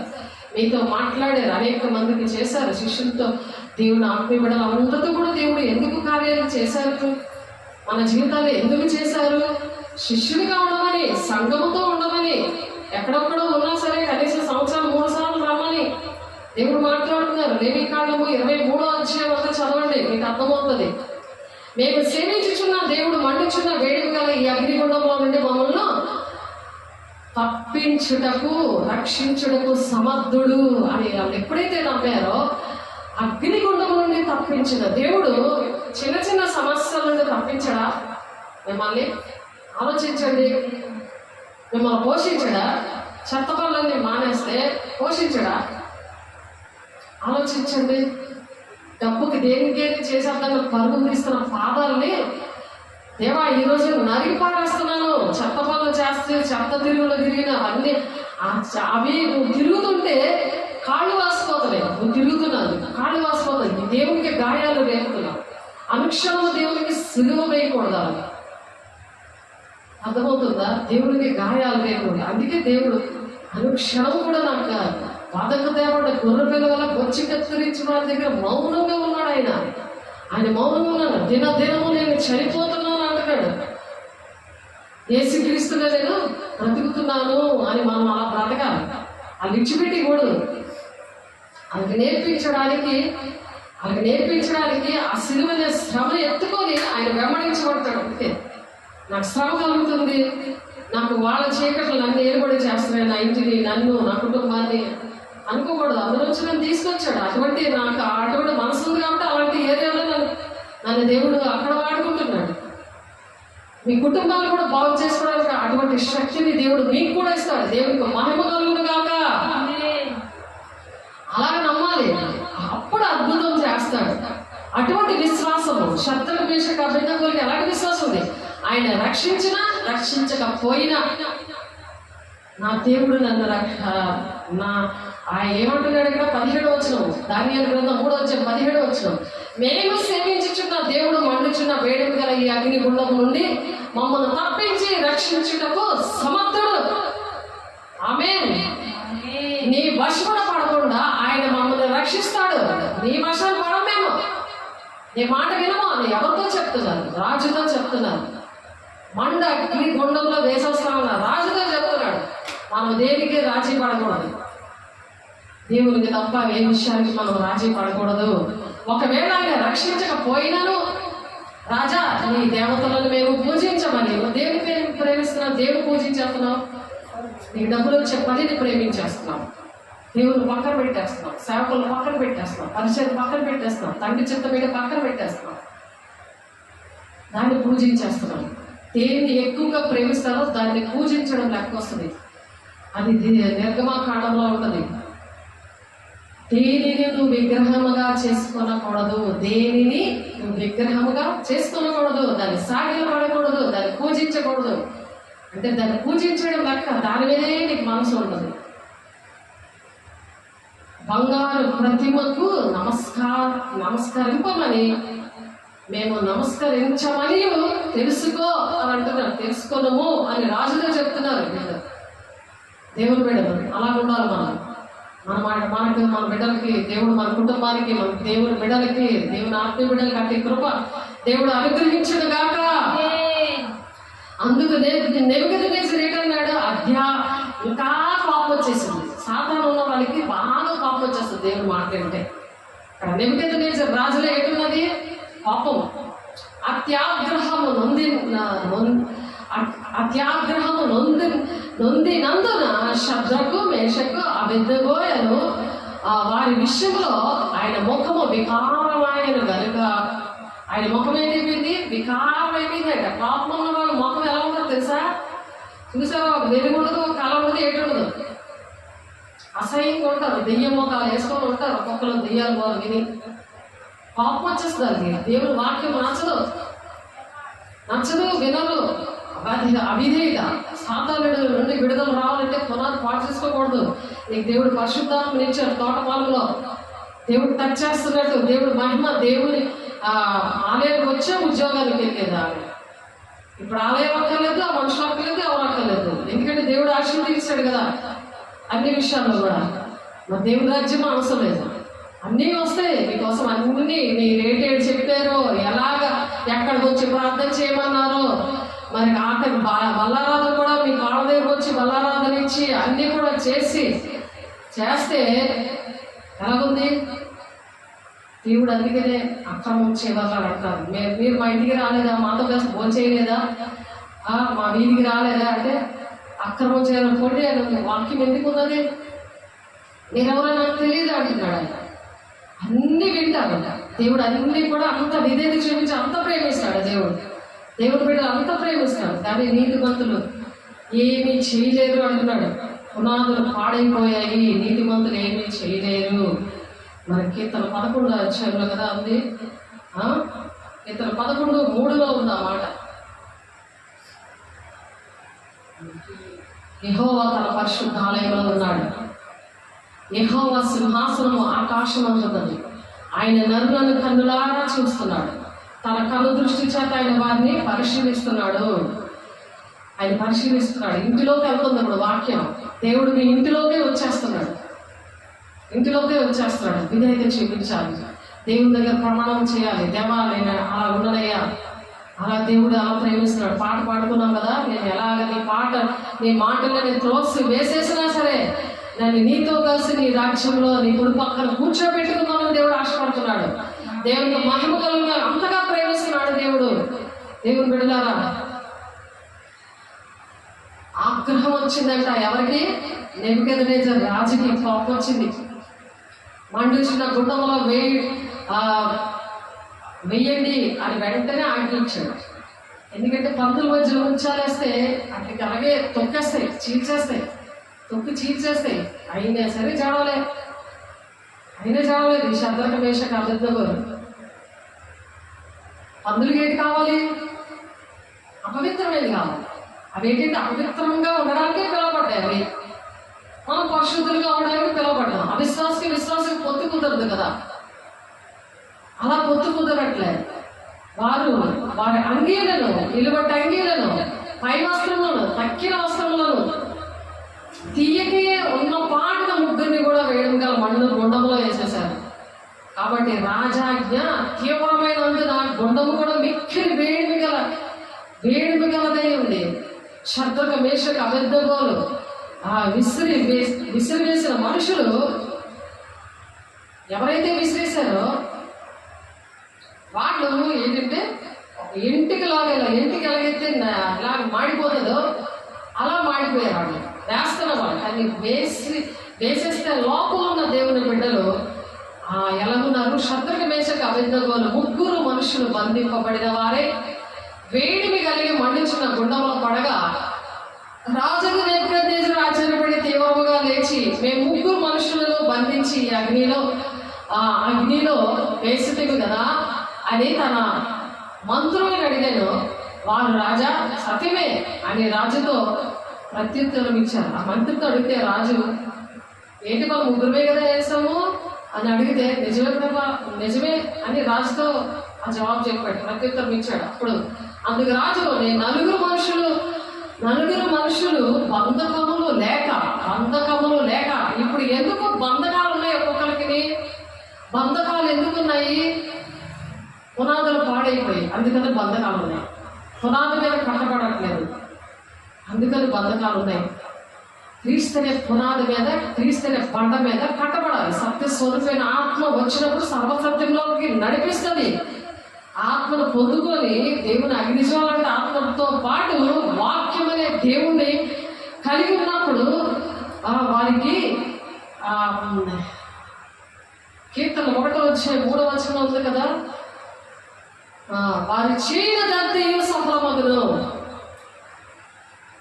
దుష్టులు అలాగుండగా గాలికి చెదపెట్టు పొట్టిలా ఉన్నారండి. పొట్టి ఎగిరిపోయినట్టు ఎగిరిపోతున్నారు ఒక్కొక్కరు దేవుని మాటలకి. దేవుని దేశం చూడండి అలాగే ఎగిరిపోతున్నాడు. అలా ఉన్నారు, కోపం వచ్చేస్తున్నారు. అలా పొట్టిలాగా ఎక్కడ పడితే అక్కడికి ఎగిరిపోతున్నారు, కానీ దేవుని సన్నిధిలో క్రీస్తున్న పడ మీద నిలబడలేకపోతున్నారు.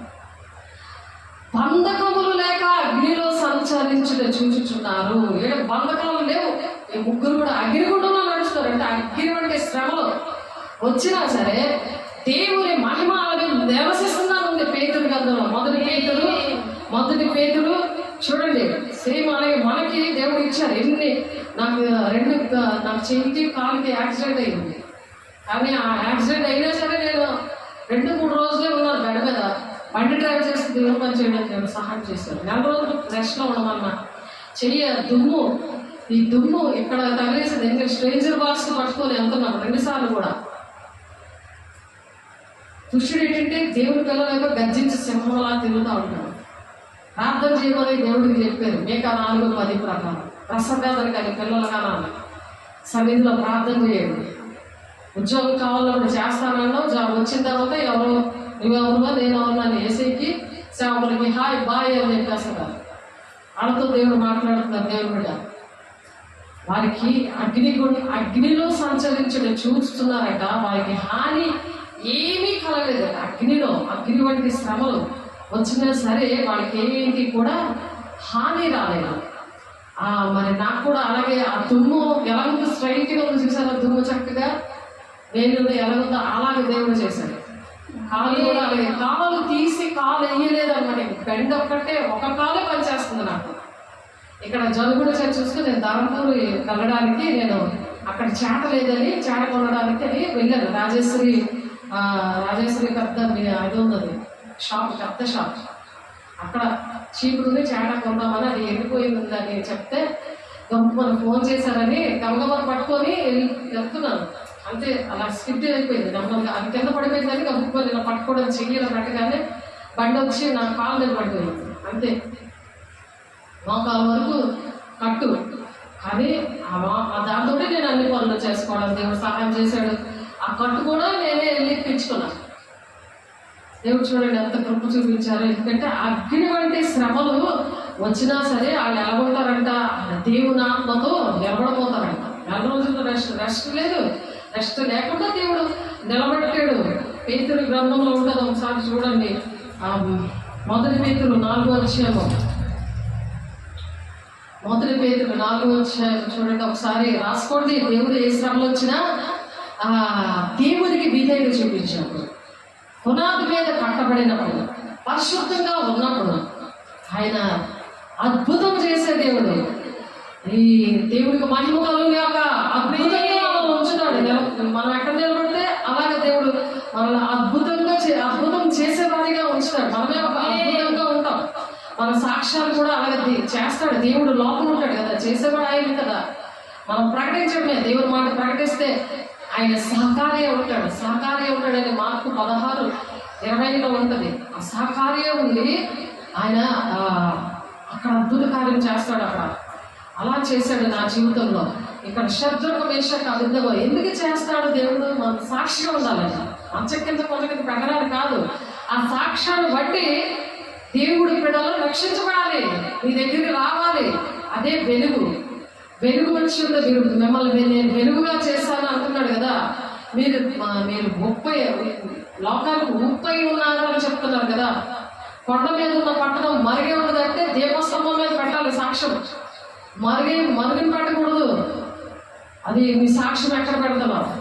నీకు దేవుడు చేసిన కార్యం నువ్వే మర్చిపోతున్నావు. మరి నువ్వు సాక్షిగా సంఘంలో ఉన్నావా? అనేక మంది ఆ సాక్ష్యాన్ని బట్టి నువ్వు ఎవరైనా రక్షించావా? ఈ విషయాలు దేవుడు అడుగుతారు. మనం అడిగక ముందే మనం ఆ సాక్ష్యాన్ని బట్టి అనేక మంది బిడ్డల్ని అవిశ్వాసంగా ఉన్న వాళ్ళని విశ్వాసులుగా తయారు చేయాలి, తర్వాత శిష్యులుగా తయారు చేయాలి. ఆమేన్. మొదటి పేతురు 4వ అధ్యాయము 4వ వచనంలో చదువుదాం. అపరిమితమైన ఆ దుర్వాకారమునందు తమతో కూడా మీరు పరిగెత్తకపోయినందుకు వారు ఆశ్చర్యపడుచు మిమ్మల్ని దూషించుచున్నారు. అలాగలాగా నడమంటారు. వాళ్ళు ఏం చెప్తే అలాగ నడమంటారు. అదొక వ్యాపారం, దుర్వ్యాపారం. అదొక వ్యాపారం అంట. ఆ డబ్బులు ఉన్నాయి కదా, మనల్ని పరిగెట్టేస్తుంటాడు అనమాట. సాతానుడు ధనం వైపు పరిగెట్టేస్తుంటాడు. వాళ్ళ ఇంట్లో అన్ని రూమ్లో ఒక దెయ్యం, సింహం అనే దెయ్యం ఉంది. మరి బాల్కనీలోనేమో పాము అనే దెయ్యం ఉంది. మన దెయ్యాలమో ఒక కంప్యూటర్తో ఆ రూమ్లో కొన్ని ఉన్నాయి. అవన్నీ వాళ్ళు భయపడతారని మరి వాళ్ళకి కనిపించాయి, నాకు కనిపించాయి. మరి చెప్పలేదు అవన్నీ బంధకాలు. మరి విడగొడితే పరలోకంలో కూడా దేవుడు విడుదల ఇచ్చారు. దేవుడు ఎందుకు ఇచ్చారు? దేవుడు సాక్షిగా ఉండాలి. దేవుడు ఎన్నో విషయాలు మాట్లాడారు. దేవుడు విడలారా మనకు కూడా దేవుడు మాట్లాడతారు. కానీ మనం ఎలాగున్నాము? ఆయనకి ఇష్టంగా ఉన్నామా లేదా? మనం ఎలా ఉండాలి? ఒకడు బోధించినలా దైవోక్తులు బోధించినట్టు బోధించవాళ్ళు. ఒకడు ఉపచారం చేసినలా దేవుడు అనుగ్రహించి సామర్థ్యం ఉంది చేయాలి. సామర్థ్యం ఇంకా రాలేదా? ఇంకా నన్ను నింపు ప్రభా, నన్ను కడుగు ప్రభా అని అడుగుతారా? ఇంకా నువ్వు చిన్నపిల్లవా? చిన్నపిల్లలు పాలు తాగుతున్న పిల్లలు కడుగుతాను. ఇంకా నువ్వు బాప్తిసం తీసుకొని ఎన్ని సంవత్సరాలు అవుతుంది? ఒక 10 సంవత్సరాలు అయినా సరే నన్ను కడుగు ప్రభా అని అడుగుతారా? ఒకసారి ఆలోచించండి. నింపబడాలి. నువ్వు నింపబడాలి. నీ బిడ్డల్ని మన బాప్తిసం తీసుకుంటే తీసుకోలేదు కాబట్టి వాళ్ళు పాలు తాగి పిల్లలు కదా. నీకు వాక్యం అర్థం అవ్వట్లేదా? జ్ఞానేంద్రియాలు లేనందువల్ల వాళ్ళకి వాక్యము గ్రహించలేదని ఉంది. వాక్యం వాళ్ళు పాలు తాగవలసిన వారే కానీ బలమైన ఆహారం వాళ్ళకి తగదు. వాళ్ళకి జ్ఞానేంద్రియాలు వాళ్ళకి లేవు అంటున్నారు. అందుకని వాక్యం అర్థం అవ్వట్లేదు. ఇంకా కడుగుతారా? ఇంకా చిన్నపిల్లలాగా నా కోసం ప్రార్థన చేయండి. ప్రార్థన చేయలేరు కాబట్టి మీరెవరో నాకు తెలీదు అన్నట్టుంటావా? నా కార్యం జరగాలి, జరిగితేనే నేను వస్తాను అని అంటావా? ఎవరికి నష్టం? దేవుని బిడ్డలారా, దేవుడు ఉపచారం కోసం దేవుని సంఘం విషయంలో దైవోక్తులు బోధించినట్టు బోధించాలట. దేవుని వార్తలే బోధించాలి, మన వార్తలు కాదు. దేవుడు నీకు కృప ద్వారా నిన్ను నిలబెట్టుకున్నాడు కదా, నిన్ను కూడా నిలబెడతాడు. ఇలా అగ్ని లాంటి శ్రమల నుండి తప్పిస్తాడు అని చెప్పగలిగి ఉండాలి. ఒకడు ఉపచారం చేసిన దేవుడు అనిపించి సామర్థ్యం ఉంది చేయాలనగా. ఇందువల్ల దేవుడు అన్నిటిలోనూ దేవుని క్రీస్తు ద్వారా మహిమపరచబడిన యుగములు మహిమయు ప్రభావములు ఆయన గుండును గాక అంటున్నారు. కాబట్టి ప్రియులారా, మిమ్మల్ని శోధించుటకు మీకు కలుగుచున్న అగ్ని వంటి మహాశ్రమలు. ఇక్కడ అగ్నిగుండంలో మీరు కాలుతున్నారా? అగ్ని వంటి మహాశ్రమలు వస్తాయి దేవుని బిడ్డలకి. నీకే శ్రమలు రాలేదే? నీకు చక్కటి ఆస్తి, కారు, బిల్డింగ్లు అన్నీ కూడా ఇచ్చారే. మరి అలాంటి శ్రమలు లేకపోయినా సరే దేవుని పనికి సహకరించకుండా మరి దేవుని డబ్బులే దోచేయడం అది భయంకరం కదా.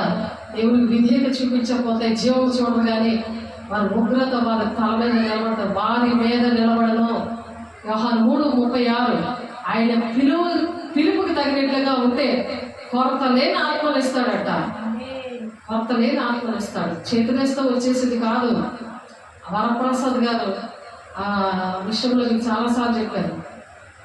చేతులేసి ప్రార్థన, నేను చేతిలో కూర్చుంటేనే దేవుడు అంతగా అభిషేకిస్తే, ఆయన స్టేజ్ దిగి వచ్చి నా చేతులు వేస్తే నాకు ఇంకా అభిషేకం ఉంటే ఇలాంటి తిరుగుబాటు చేసే వాళ్ళని ఏ విధంగా వాళ్ళకి ఇంకా చెప్పాలో అదే కన్నీరు ఇప్పుడు నాకు. ఈ తిరుగుబాటు చేసేవాళ్ళు ఇశ్రాయేలు ప్రజల్లాగా మరి అగ్నిగుండంలో పడిపోకూడదని అదే బాధతోటి నేను ఏంటంటే దేవుణ్ణి ఇంకా అభిషేకం కావాలని ప్రార్థన చేస్తే ఆయన వచ్చి అందరికీ లైన్ కట్టమన్నారు. లాస్ట్లో అందరూ లైన్ కట్టారు. మరి ప్రార్థన చేయడానికి కూడా అందరూ నిలబడినప్పుడు అందరికీ కూడా పెద్ద హాల్లో పాస్టర్స్ అనమాట, అందరూ పాస్టర్సే. అందరికీ కూడా అభిషేకము ఇవ్వడానికి చేతులేసి అందరూ ప్రార్థన చేస్తున్నారు. కానీ నా మీద చేతులేసి ప్రార్థన చేయండి నా పక్కన నిలిపాడు. కానీ ఆయన పాస్టర్ గారు చెయ్యి వేయలేదు, చేతి వేసి ప్రార్థన చేయలేదు, పక్కన వెళ్ళిపోయాడు. నేను అప్పుడు వెంటనే నాలో ఉన్న దేవుడు, నువ్వు మనుషుల వైపు చూస్తున్నావు, దేవుడి వైపు చూడట్లేదు అలాగే నాకు అలా వెంటనే దేవా నన్ను క్షమించేయాలి చేతులెత్తి ప్రమాణం చేసి, నేను దేవా నాలో ఉన్న దేవా నన్ను కొత్తలేని ఆత్మతో నింపు అని అనగానే నేను దేవుడి మాటలు తప్ప ఇంక ఎక్స్ట్రా మాట్లాడకూడదు. ఎందుకంటే తెగుళ్ళు వస్తాయి, జీవనంలో పేరు ఉండదు. కాబట్టి అది ప్రకటన 22:18-19 ఉంటుంది. కఠినమైన తీర్పు ఉంటుంది, యాకో 3:1 ఉంటుంది. అటువంటివి రాకుండా ఉండాలంటే దేవుడు మాటలే పలకాలి. ఆ కొరతలేదు ఆత్మ కావాలయ్యా అనగా వెంటనే ఎంత అభిషేకంతో దేవుడు నింపాడు. దేవుడికి మహిమ కలుగునుగాక. తర్వాత అందరికీ కలిపి లైన్ కట్టించాడు ఆయన. ఆ లైన్ కట్టినప్పుడు కూడా అందరూ కట్టారు కదా అని నేను కూడా కడితే ఏ అభిషేకం ఆయన ద్వారా రాలేదు. కానీ కొంతమంది అభిషేకంతో నింపబడ్డారు. కానీ అసలు ఎంతమంది మీద చేతులేసి ఆయన ప్రార్థన చేస్తున్నాడు. వాళ్ళని నేను వెనక తిరిగి చూశాను, వాళ్ళు కూడా అభిషేకం పొందుకోలేదు. వాళ్ళు పొందుకోలేదు. కొంతమంది అభిషేకం పొందుకున్నారు, కానీ చాలా మంది అందరి మీద చేతులేసి ప్రార్థన చేశాడు ఆయన. పొందుకోలేదు, ఎవ్వరూ పొందుకోలేదు. ఎవరు నోటి నుంచి ప్రవచనం కానీ దర్శనం కానీ రాలేదు. ఎందుకంటే పరిశుద్ధాత్మ పొందుకోకుండా సేవ చేస్తున్నారు. జాగ్రత్త. ఏ ఆత్మలో పరీక్షించుకోండి. అంచె దినాల్లో అనేకమైన ఆత్మలు బయలుదేరుతాయి. అగ్ని వంటి శ్రమలు వస్తాయి దేవుని బిడ్డలకి. కాబట్టి దేవునికి మహిమతో నింపబడ్డామని రుజువుపరచుకోవాలి. శ్రమల ద్వారానే మనం రుజువుపరచబడతాం. ఆ శ్రమంలో ఈ అగ్ని జ్వాల వంటి కన్నులు గలవాడు అగ్ని జ్వాల వంటి ఆత్మలు ఇచ్చి మేడగదిలో ఇచ్చారు కదా, వాక్శక్తి అనుగ్రహించిన కొద్దీ అన్ని భాషలతో మాట్లాడారు కదా. ఆ భాషలు అంటే ఎందుకు మాట్లాడారు? ఏ సర్వలోకానికి వెళ్ళినప్పుడు వాళ్ళకి ఆ భాష వస్తుంది, ట్రాన్స్లేట్ చేయగలరు, ఆ భాషలతో మాట్లాడతారు. ఇక్కడ జనగుడిలోనే అలాగే మాట్లాడారు. ఆ భాషల్లో అనేకమైన భాషలతో మాట్లాడుతుంటే ఆ తల్లిదండ్రులు వాళ్ళ తల్లిదండ్రులు చాలా విభ్రాంతులు ఉంటారు. మీకు రాదు కదా బెంగాలీ, మీకు రాదు కదా తమిళ పిల్లలు నన్ను చూసి అలాగా వాళ్ళ ఇంట్లో విగ్రహారాధన పెద్ద షంత అంతా ఉంది. ఉన్నా సరే హాల్లో మేము బబులోను పట్టణంలో ఆడేది ఈడ కూడా దేవతల ఆత్మ ఉన్నవాళ్ళు వీళ్ళు ఈ నెబుకద్నెజరున్న ఆ ఊరు కూడా, అది కూడా బబులోను పట్టణం. అంటే సాతానుతో నింపబడిన పట్టణం అది. ప్రకటన 18వ అధ్యాయంలో ఉన్నది ఆ బబులోను గురించి. కాబట్టి క్రీస్తు నామము నిమిత్తం మీరు నింద పాలైనను మహిమా స్వరూపి అయిన ఆత్మ అనగా దేవుని ఆత్మ మీ మీద నిలుచున్నాడు కనుక మీరు ధన్యులు. నిలబడి ఉంటాడు అగ్ని వంటి శ్రమలు వచ్చినప్పుడు. ఆ పై వచనంలో ఏంటంటే క్రీస్తు మహిమ బయలుపరచబడినప్పుడు మీరు మహానందంతో సంతోషించి నిమిత్తము క్రీస్తు శ్రమలలో మీరు పాలివై ఉన్నంతగా సంతోషించుడి. ఆ మహాశ్రమలు వచ్చినట్టు మనం ఎలా సంతోషించాలో తెలుసా? క్రీస్తు శ్రమంలో మనం పాలివారమేయమని సంతోషించాలంట.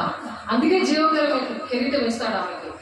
క్రీస్తు శ్రమంలో మనం పాలివారం అవ్వాలి. అటువంటి వారిని విడిచిపెట్టేసాం అనుకో, అపవిత్రంగా ఉన్న వాళ్ళు విడిచిపెట్టేస్తున్నాం అనుకో, అది మంచిది కాదు. వాళ్ళ ద్వారా మనకు శ్రమలు వస్తాయి. శ్రమలు వచ్చినా సరే ఆ అభిషేకంతో మనం నింపబడాలి. క్రీస్తు మహిమ బయలుపరచబడినప్పుడు మీరు మహానందంతో సంతోషించి నిమిత్తము క్రీస్తు శ్రమలో మీరు పాలువారే ఉన్నంతగా సంతోషించండి. క్రీస్తు నామము నిమిత్తం మీరు నింద పాలైన ఎడల మహిమా స్వరూపి అయిన ఆత్మ అనగా దేవుని ఆత్మ మీ మీద నిలుచున్నాడు కనుక మీరు ధన్యులు. మీలో ఎవడునూ నరహంతకుడుగా కానీ, దొంగగా కానీ, దుర్మార్గుడుగా కానీ, పదుల జోలికి పోగువాడుగా కానీ బాధ అనుభవింపతగదు. ఎవడైనా క్రైస్తవుడైనందుకు బాధ అనుభవించిన ఎడల అతను సిగ్గుపడక ఆ పేరుని బట్టి దేవుని మహిమపరచాలి. ఇతర కష్టాలు వస్తాయి, ఎంతో దేవుడు నమ్ముతున్నాను, నాకేంటి వచ్చింది అని అంటూ ఉంటారు. నా భర్త చనిపోయాడు, నాకేంటి వచ్చింది, నాకేం జవాబులు వచ్చాయి అని అనుకుంటారు.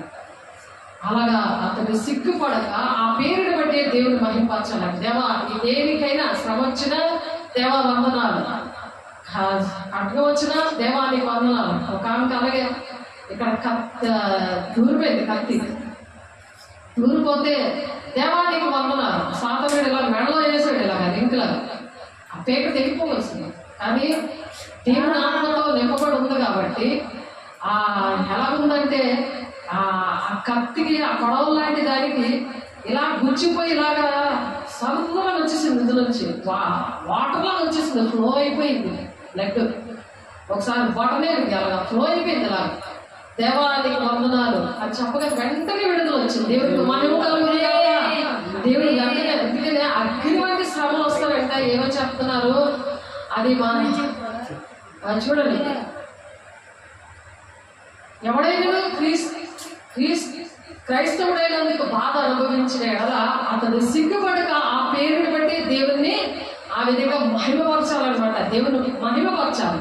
ఇక్కడ నెబుకద్నెజరు నెబుకద్నెజరు ఆ వేడిగా మండుచున్న ఆ కొండములో వాళ్ళని ఆ శబ్దాన్ని మేషకు అబద్ధంగా అనువర్లారా మహోన్నతుడిగా దేవుని సేవకులారా అని పిలిచాడు. అన్నిడు రాజు సేవకులారా, మహోన్నతుడైన సేవకులారా, మనం ఎవరమే పరిశుద్ధంగా పిలుచుకోవాలి. ఎవరమే దేవుని యొక్క సేవకులము. ఆమేన్. దేవుని యొక్క సేవకులు అన్నమాట. దేవుని పరిచర్య చేయాలి, అందుకు పిలిచాడు మనకి. దేవుని పరిచర్యలు నీకు ఏ పని చెప్పడం అది చెయ్యాలి. నువ్వు వేసే శరీరంలో అవయవాన్ని కదా, ఈ సంఘంలో దేవుని సంఘంలో నువ్వు అవయవాన్ని కదా, దేవుని సేవకులారా అని పిలిచాడు ఇక్కడ. అందుకనే నెబుకద్నెజరు ఎవరు పిలిచాడు? దేవుని సేవకులారా, మహోన్నతుడు దేవుని సేవకులారా బయటికి వచ్చి నా ఎదురు రండి అని పిలువగా పిలుస్తున్నాడు. బయటికి రండి అని పిలుస్తున్నాడు. ఎంత ఆగ్రహంతో ఇస్తాడు అగ్నిగుండంలో. కానీ బయటికి రండి. నలుగురు ముగ్గురు వేస్తే నాలుగో వాడుగా దేవుడు మీ కుటుంబాలను కూడా అట్టి విధంగా రక్షించును గాక. ఆమేన్.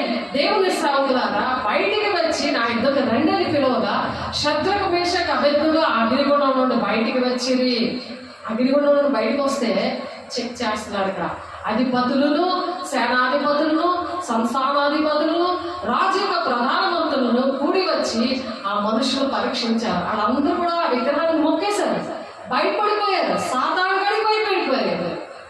వీళ్ళెవరు? వీళ్ళు ముగ్గురే సాతాను గడికి భయపడకుండా దేవుడికి భయపడ్డాడు. సాతానుడు ఎవరిలో ఉన్నాడు? రాజులో ఉన్నాడు.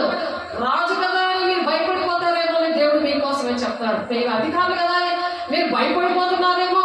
మీలో దేవుడు ఉంటే అగ్ని వంటి శ్రమలకి మీరు భయపడిపోయి అబద్ధాలు ఆడి లంచాలు పుచ్చుకొని మేము చేయలేదని అబద్ధాలు ఆడుకొని దేవుని దగ్గర ఉద్యోగాల్లోని ఎక్కడ కూడా అబద్ధాలు ఆడకూడదు. అలా లంచాలు పుచ్చుకోవడం అలాంటివి చేయలేదు ఇక్కడ. శద్రకు మేషకు అబెద్దుగోలు. అప్పుడు ఏమంటున్నాడు ఆ రాజు యొక్క ప్రధానమంత్రులు కూడి వచ్చి ఆ మనుషులు పరీక్షించి వారి శరీరములకు అగ్ని ఏ హాని చేయకుండాటే వారి తల వెంట్రుకలో ఒక్కటైనను కాలిపోకుండాటే వారి వస్త్రములు చెడిపోకుండాటే అగ్ని వాసన అయినను వారి దేహములకు తగలకుండాటే చూశారట. తగలకుండా చూశారట.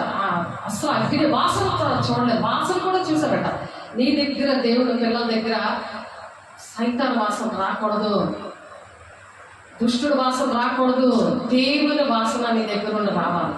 దేవుని మాటలు వచ్చినప్పుడు నీవు దేవుని యొక్క గుణాలు నీలో ఉన్నప్పుడు దేవుడు వాళ్ళు మంచి అది ఏంటంటే మొదటి కొరింథీ 2:15 ఉంటుంది. ఏంటి అది? రక్షించే వారి పట్లను నశించే వారి పట్లను ఒక సువాసనగా చేస్తాడట దేవుడు. దేవుడు ఒక సువాసనగా చేస్తాడు. అలాంటి వాసన వస్తుంది నీ దగ్గర నుండి, ఒక సువాసన. నువ్వు సువార్త చేస్తుంటే నీ దగ్గర నుండి మంచి సువాసన వస్తుందా రావాలి. సైతాన్ భాషం కాదు, ఇలా కొట్టుకున్న అమ్మ మీద తగబడ్డం కాదు, అది దెయ్యం అనమాట. అది తిరుగుబాటు చేసేది దెయ్యం. అది అల్లానికి కర్త అయిన సాతాను అది. కాబట్టి ఆ సాతాన్ని ఏసునామలో బంధిస్తున్న నజరేయుడైన యేసు నామములో అగ్ని వాసన రాలేదు వాళ్ళ దగ్గర. దేవుని వాసన వచ్చింది. అలా నీ దగ్గర దేవుడు వాసన రావాలని దేవుడు ఆశపడుతున్నారు. దేవుని బిడ్డ అగ్ని వాసన వారి దేహమునకు తగలకుండా వాళ్ళు చూసారట. నువ్వు చెక్ చేసినప్పుడు నువ్వు ఎలా కనబడాలి? అగ్ని వంటి శ్రమలో కూడా నువ్వు అగ్ని జ్వాలగా కనబడాలి. దేవుడు దేవుడు నాకు ఏం చేశాడు, నా కుటుంబం పాడైపోయింది అని సాతానుడు నీతో మాట్లాడుతుంటాడు. తొక్కుకుంటా నువ్వు దేవుడు దగ్గరికి రావాలంటే తొక్కుకుంటా నువ్వు దేవుని పని చేయాలి. సాతాను జడిసిపోయి నన్ను ఇంట్లోంచి రాలేవాడు, నేను కారులో రాలేను, నేను బస్సులో రాలేను, ఫ్లైట్ మీద దిగుతానంటే కుదరదు. అహంకారంతో దేవుని బిడ్డ అక్కడ అగ్నిలో పడిపోయితే ఆ నెబుకద్నెజరు అప్పుడు నీ దగ్గర ఏ వాసన వస్తుంది? ఒకసారి ఆలోచించు. నెబుకద్నెజరు శద్రకు మేషకు అబేద్నెగో అని వీరు దేవుడు పూజార్హుడు. ఆయన తన దూతనంపి తను ఆశ్రయించిన జనులను తను ఆశ్రయించిన దాసులను రక్షించాడు. చూసారా, దేవుడు సాక్ష్యం ఇస్తున్నాడు, సైతాన్యుడు సాక్ష్యం ఇస్తున్నాడు, రాజు సాక్ష్యం ఇస్తున్నాడు, దురాత్మల సమూహం ఉన్నారు కదా నెబుకద్నెజరు రాజుతో. వారు తమ దేవుని కాక మరి ఏ దేవుని నమస్కరింపకయు ఏ దేవుని సేవింపకయు ఉందుమని తమ దేహములను అప్పగించి రాజు యొక్క ఆజ్ఞను వ్యర్థపరిచారనమాట. ఎవరిని మేము నమస్కరించము, ఎవరిని మేము ఇలాగా విగ్రహంగా చేసుకోము అని ఆ వ్యర్థంగా ఆ రాజు యొక్క ఆజ్ఞను వ్యర్థపరిచేశారు. వ్యర్థమైపోయింది ఆ ఆజ్ఞ. అంటే మనిషి కదా, మనుషులు మాత్రం వ్యర్థం, దేవుని మాటే నిజమైనది, అదే నిలుస్తుంది, దేవుని మాటే నిలుస్తుంది. కాబట్టి కాగా నేను ఒక శాసనం నియమించాడు. వెంటనే రాజు ఒక శాసనం చేశాడు. ఏదనగా విధంగా రక్షించడానికి సమర్థులకు దేవుడు కాక మరి ఏ దేవుడు లేడు. చూసారా, ఏ దేవుడు లేడు, ఈ దేవుడు అక్కడే ఉన్నాడు. ఏ దేవుడు రక్షించలేడని ఆ నెబుకద్నెజరు శాసనాన్ని మార్చేశాడు. ఏం చేశాడు, దేవుడు ఈ విగ్రహానికి నమస్కారం చేయాలి, మీరు చేయబోదు నేను అగ్నిగుండంలో వేస్తాను మనిషి. ఆ రాజయ్యుడి కూడా ఈ ముగ్గురు వలన శాసనాలు మార్చడానికి, ఆ గవర్నమెంట్ని మార్చడానికి ఆ రాజు చెప్పిన మాటే అక్కడ జరుగుతుంది. ఆ రాజు ఏం చేశాడు, ఆ శాసనాలు మార్చేశాడు. మరి ఏమంటున్నాడు, ఈ దేవుడు తప్ప ఇంకే దేవుడు లేడు కాక. ఏ జనులలో కూడా ఏ రాష్ట్రంలో కానీ ఏ భాష మాట్లాడుతున్న వాళ్ళలో కానీ శద్రకు మేషకు అబేద్నెగో అని వారి దేవుడు ఎవడు దూషించినా వాడు తుత్తనీలుగా చేస్తున్నాడు, శుభ్రం నలిపారతానని ఆర్డర్ వేశాడు. చూడండి ఎంత గొప్ప దేవుడు. మరి నీ విషయంలో, నీ కుటుంబం విషయంలో, నీ ఉద్యోగం విషయంలో నీకు సహాయం చేయడా? నువ్వు పునాది మీద కట్టబడతావా, పవిత్రంగా ఉంటావా, పరిశుద్ధాత్మను పొందుకుంటావా, దేవుని ఆజ్ఞలు పాటిస్తావా? అప్పుడు జరుగుతాయి నీ ఇంట్లో. చేతులు వేసి ప్రార్థన చేసినా సరే నా జీవితంలో అవ్వలేదు, నేను ఎంతో ఆశపడతాను దేవుని ఆత్మ అభిషేకంలో. కానీ దేవుడు నింపాడు అగ్నిజ్వాలలో ఆత్మతో. చనిపోయిన వాళ్ళు కూడా బ్రతికే ఆ జీవితాన్ని ఇచ్చాడు. అటువంటి వాగ్దానాలతో దేవుడు వాడుకుంటున్నాడు. దేవుడికి మహిమ కలుగును కాక అటువంటి దర్శనాలు ఆత్మ బిడ్డలకు వస్తున్నాయి. అప్పుడు ఎస్తేరుకి దేవుడు చెప్పారు, చనిపోయిన వాళ్ళు లెగిస్తారు, పోస్ట్ మార్టం అయిన వాళ్ళు కూడా బతుకుతారని దేవుడు వాగ్దానం ఇచ్చారు. ఆ వాగ్దానం రీసెంట్ గా దేవుడు నెల 2 నెలలు అవుతుంది. అలాగే నా ఆత్మీయ బిడ్డ విజయవాడలో ఉంది, తనతో మాట్లాడారు. దేవుడికి మహిమ కలుగును కాక. మీకోసం దేవుడు మాట్లాడుతున్నాడా? చనిపోయిన వాళ్ళు మీరు బ్రతికిస్తారా? మీరు కూడా బ్రతికిస్తారు. దేవుడికి మహిమ కలుగును కాక. ఎవరైతే పునాది మీద కట్టబడతారో, క్రీస్తు అనే బండ మీద ఉంటారో, పరిశుద్ధాత్మను పొందుకుంటారో, అద్భుతం చేసే దేవుడు అగ్ని గుండం నుండి విడిపించి శాసనాలను మార్చి ఎవరైనా అటువంటి దేవుడిని మీరు ఏవైనా దేవుడు దూషిస్తే వాళ్ళని ఉత్తరీయులుగా చేస్తాను. చదువుకోండి దానియేలు గ్రంథంలో 3వ అధ్యాయంలోని. అలా దూషించిన దేవుణ్ణి ఎవడు దూషించినా వాడు ఉత్తరీయులుగా చేయబడను. వాని ఇల్లు ఎప్పుడునో పెంట గొప్పగా అయిపోతాడు. అయిపోయిందా, నాకు ఇల్లు పాడైపోయింది, ఎందుకు పాడైపోయింది? మాట వినలేదు. దేవుడు పార్టీ పని మానే అంటే నువ్వు మానేయట్లేదు, ఇప్పటికే నువ్వు మానట్లేదు. చేతులెత్తి ప్రమాణం చేయట్లేదు, చేతులెత్తి ప్రమాణం చేయట్లేదు. అదే కావాలి. అంతటి నుండి అంతటా రాజు శద్రకు అంతటా నుండి రాజు శద్రకు మేషకు అబేద్నెగో వారిని బబులోను స్థానంలో హెచ్చించాడంట. జాబు పెద్దదైందని దేవుడు మాట విన్నాడు. నీకు జాబు ఊడిపోయిందని నీకు భయం, అవిశ్వాసం. దేవుడు పోషించడేమో అని సాతాను. అభిషేకం పొందుకున్నా సరే అవిశ్వాసం. ఆలోచించండి, దేవుడు అధికారిగా పెడతాడు. కూర్చొని ఆఫీసులో కూర్చొని లెక్కలేసి ఇలాగ బానిస బతుకు ఉండదు. అధికారిగా పెడతాడు. ఇలా అందరి కింద లీడర్లా పెట్టేస్తాడు. ఇలా పని చేస్తున్నాడా లేదా చూడాలి. ఇది కాబట్టి ఇంకోటి ఇస్తాడు. కష్టపడ్డానికి బలం ఇస్తాడు, యవనం ఇస్తాడు. యెహోవా కొరకు ఎదురు చూచి వారు నూతన బలం పొందుకుంటారు, రెక్కల చాచి ఎగురుతారు, సమస్యలక నడిచిపోతారని ఉంది. అటువంటి బలము దేవుడు ఇస్తానంటున్నాడు. దేవుని బిడ్డ నువ్వు ఇదైతే చూపిస్తే దేవునికి మహిమ కలుగును గాక. అటు కృప దేవుడు మీకు ఇచ్చును గాక. 2-3 నా నామాన్ని ఎక్కడ ప్రార్థన చేస్తే అక్కడ దేవుడు వారి మధ్య ఉండి మరి చేస్తా. Matthew 18:20 ఉంటుంది. 2-3 మధ్యన ఆయన ఉంటానంటున్నాడు. ఇద్దరు ముగ్గురు ప్రార్థన చేయలేరా? చేస్తా, అక్కడ ఉంటాడు, అక్కడ దేవుడు మాట్లాడతాడు. ఆయన మాట్లాడే దేవుడు కాబట్టి కుటుంబంలో అలాగా ప్రార్థన చేసుకోవాలి. కాబట్టి దేవుడు ప్రార్థన చేసుకున్నాము. మహిమగల దేవా, పరిశుద్ధాత్మడా నీకు వందనాలయ్యా. క్రీస్తే ముఖ్యమైన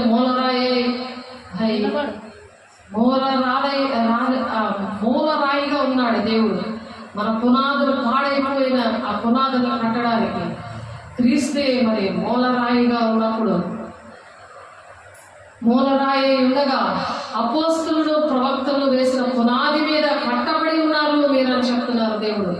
ప్రతి కట్టడములు కూడా ఆయనలో చక్కగా అమర్చబడి ప్రభునందు దేవాలయం ఒకటి మరి వృద్ధి చెందాలని దేవుడు ఆశపడుతున్నారు. దేవుని బిడ్డ దేవుని ఆత్మతోనూ సత్యముతోనూ ఎవరు ఆరాధిస్తారో ఆయనలో మనము ఆత్మ మూలముగా దేవునికి మరి దేవుని నివాస స్థలముగా మనం ఉంటామని ఆ విధంగా దేవుడు మనల్ని కట్టాలని ఆశపడుతున్నారు. దేవుని బిడ్డ దేవుని దగ్గర ఒప్పుకో. ప్రతిదీ కూడా దేవునికి మరి ఆత్మతోనూ సత్యంతో ఆరాధించాలంటే పవిత్రంగా ఉండాలి, పరిశుద్ధంగా ఉండాలి. పరిశుద్ధులు అవడానికి మమ్మల్ని పిలిచావయ్యా అని దేవుని దగ్గర ఒప్పుకో. అపవిత్రమైనది ముట్టద్దు అంటున్నాడు. మూర్ఖుల గీతారం వారికి వేరే ఉండమని చెప్తారు. ప్రత్యేకంగా ఉంటానయ్యా నీతో, నేను ఉంటానయ్యా నీతో, నన్ను నాయన ద్రాక్షవల్లిని వల్లివి నీవు, తీగలు నేను, నీకు వేరుగా నేను ఏమీ చేయలేనయ్యా, ఫలిస్తానయ్యా, ఫలించే చెట్టుగా నేను ఉంటానయ్యా. మీరు ఫలించాలంటే ద్రాక్ష వల్లితో ఉండాలి, ద్రాక్ష తీగలుగా మీరు ఫలించాలంటే ఎప్పుడు మీరు ఆ విధంగా ఉండాలని దేవుడు ఆశపడుతున్నాడు. దేవుని బిడ్డ నేను ఉంటానయ్యా అని ప్రమాణాలు చేయండి. 2 Peter 4:5 ఆ మనుషుల చేత విసర్జింపబడినను దేవుని దృష్టికి ఏర్పరచబడినది అమూల్యమైనది సజీవమైన రాయబ ప్రభువునందుకు వచ్చిన వారే యేసుక్రీస్తు ద్వారా దేవునికి అనుకూలమగు ఆత్మ సంబంధమైన బలులు అర్పించడకు పరిశుద్ధముగా మనం ఉండాలని దేవుడు ఆశపడుతున్నాడు. దేవుడి మీద సజీవమైన రాళ్ళలాగా మనం ఉండాలని ఆశపడుతున్నాడు. అందుకే మీరు వారు నోరు మూయిస్తారు, రాళ్ళు కేకలేస్తాయని దేవుడు చెప్పారు. ఆ ప్రవచనము ఇప్పుడు దేవుడు నెరవేర్చబడును గాక. ఆమేన్. రాళ్ళు సజీవమైన రాళ్ళగా దేవా మమ్మల్ని మా బిడ్డల చేతులెత్తిన వారిని మీరు దీవిస్తున్నారయ్యా, మీ స్తోత్రాలు. సజీవమైన రాళ్ళగా నుండి ఆత్మ సంబంధమైన మందిరముగా కట్టబడుతున్నారు అంటున్నావు నాయన. ఆత్మ సంబంధమైన మందిరముగా మేము ఉండడానికి మీరు సహాయం చేస్తున్నారయ్యా, నీకు స్తోత్రాలు. ఇలా దేవుడు అని ఆరాధిస్తూ మరి నాయన నిత్యం ఆయనతో ఆనందించడానికి అయ్యా ప్రభు నాయన మానవుడు ప్రతి మానవునికి అంతిమ గమ్యమైంది ప్రభా. మా గమ్యము అదే ప్రభా నాయన. అయా సదాకాలం మేము మీతో ఉండడానికి ఆశపడుతూ మా బిడ్డలతో మేము నా తండ్రి మా సంఘము, స్థానిక సంఘము, అయా సార్వత్రిక సంఘము, మా ఊరు, మా దేశాలు, మా గ్రామాలు అన్నీ కూడా నా తండ్రి అయ్యా మీరు అట్టి విధంగా మీరు దీవిస్తున్నారు, ఆశీర్వదిస్తున్నారు. మీకే కోట్లాది వందనాలు చెల్లిస్తారు. ఆటంకపరుస్తున్న ప్రతి దురాత్మ శక్తులారా యేసు నామములో బంధిస్తున్నాను. బంధిస్తున్నామయ్యా, వందనాలు, స్తోత్రాలు. మీరే అధ్యక్షత వహించి మీరే నడిపించి మహిమ ఘనత ప్రభావం మీరే పొందుకున్నాను. వందనాలు, స్తోత్రాలు చెల్లిస్తుంది. యేసే పరిశుద్ధ నామములో బ్రతిమలాడు వేడుకుంటున్నాం తండ్రి. ఆమేన్. దేవుడికి మహిమ కలుగును గాక. God bless you. దేవుడు మిమ్మల్ని దీవించి ఆశీర్వదించును గాక. ఆమేన్.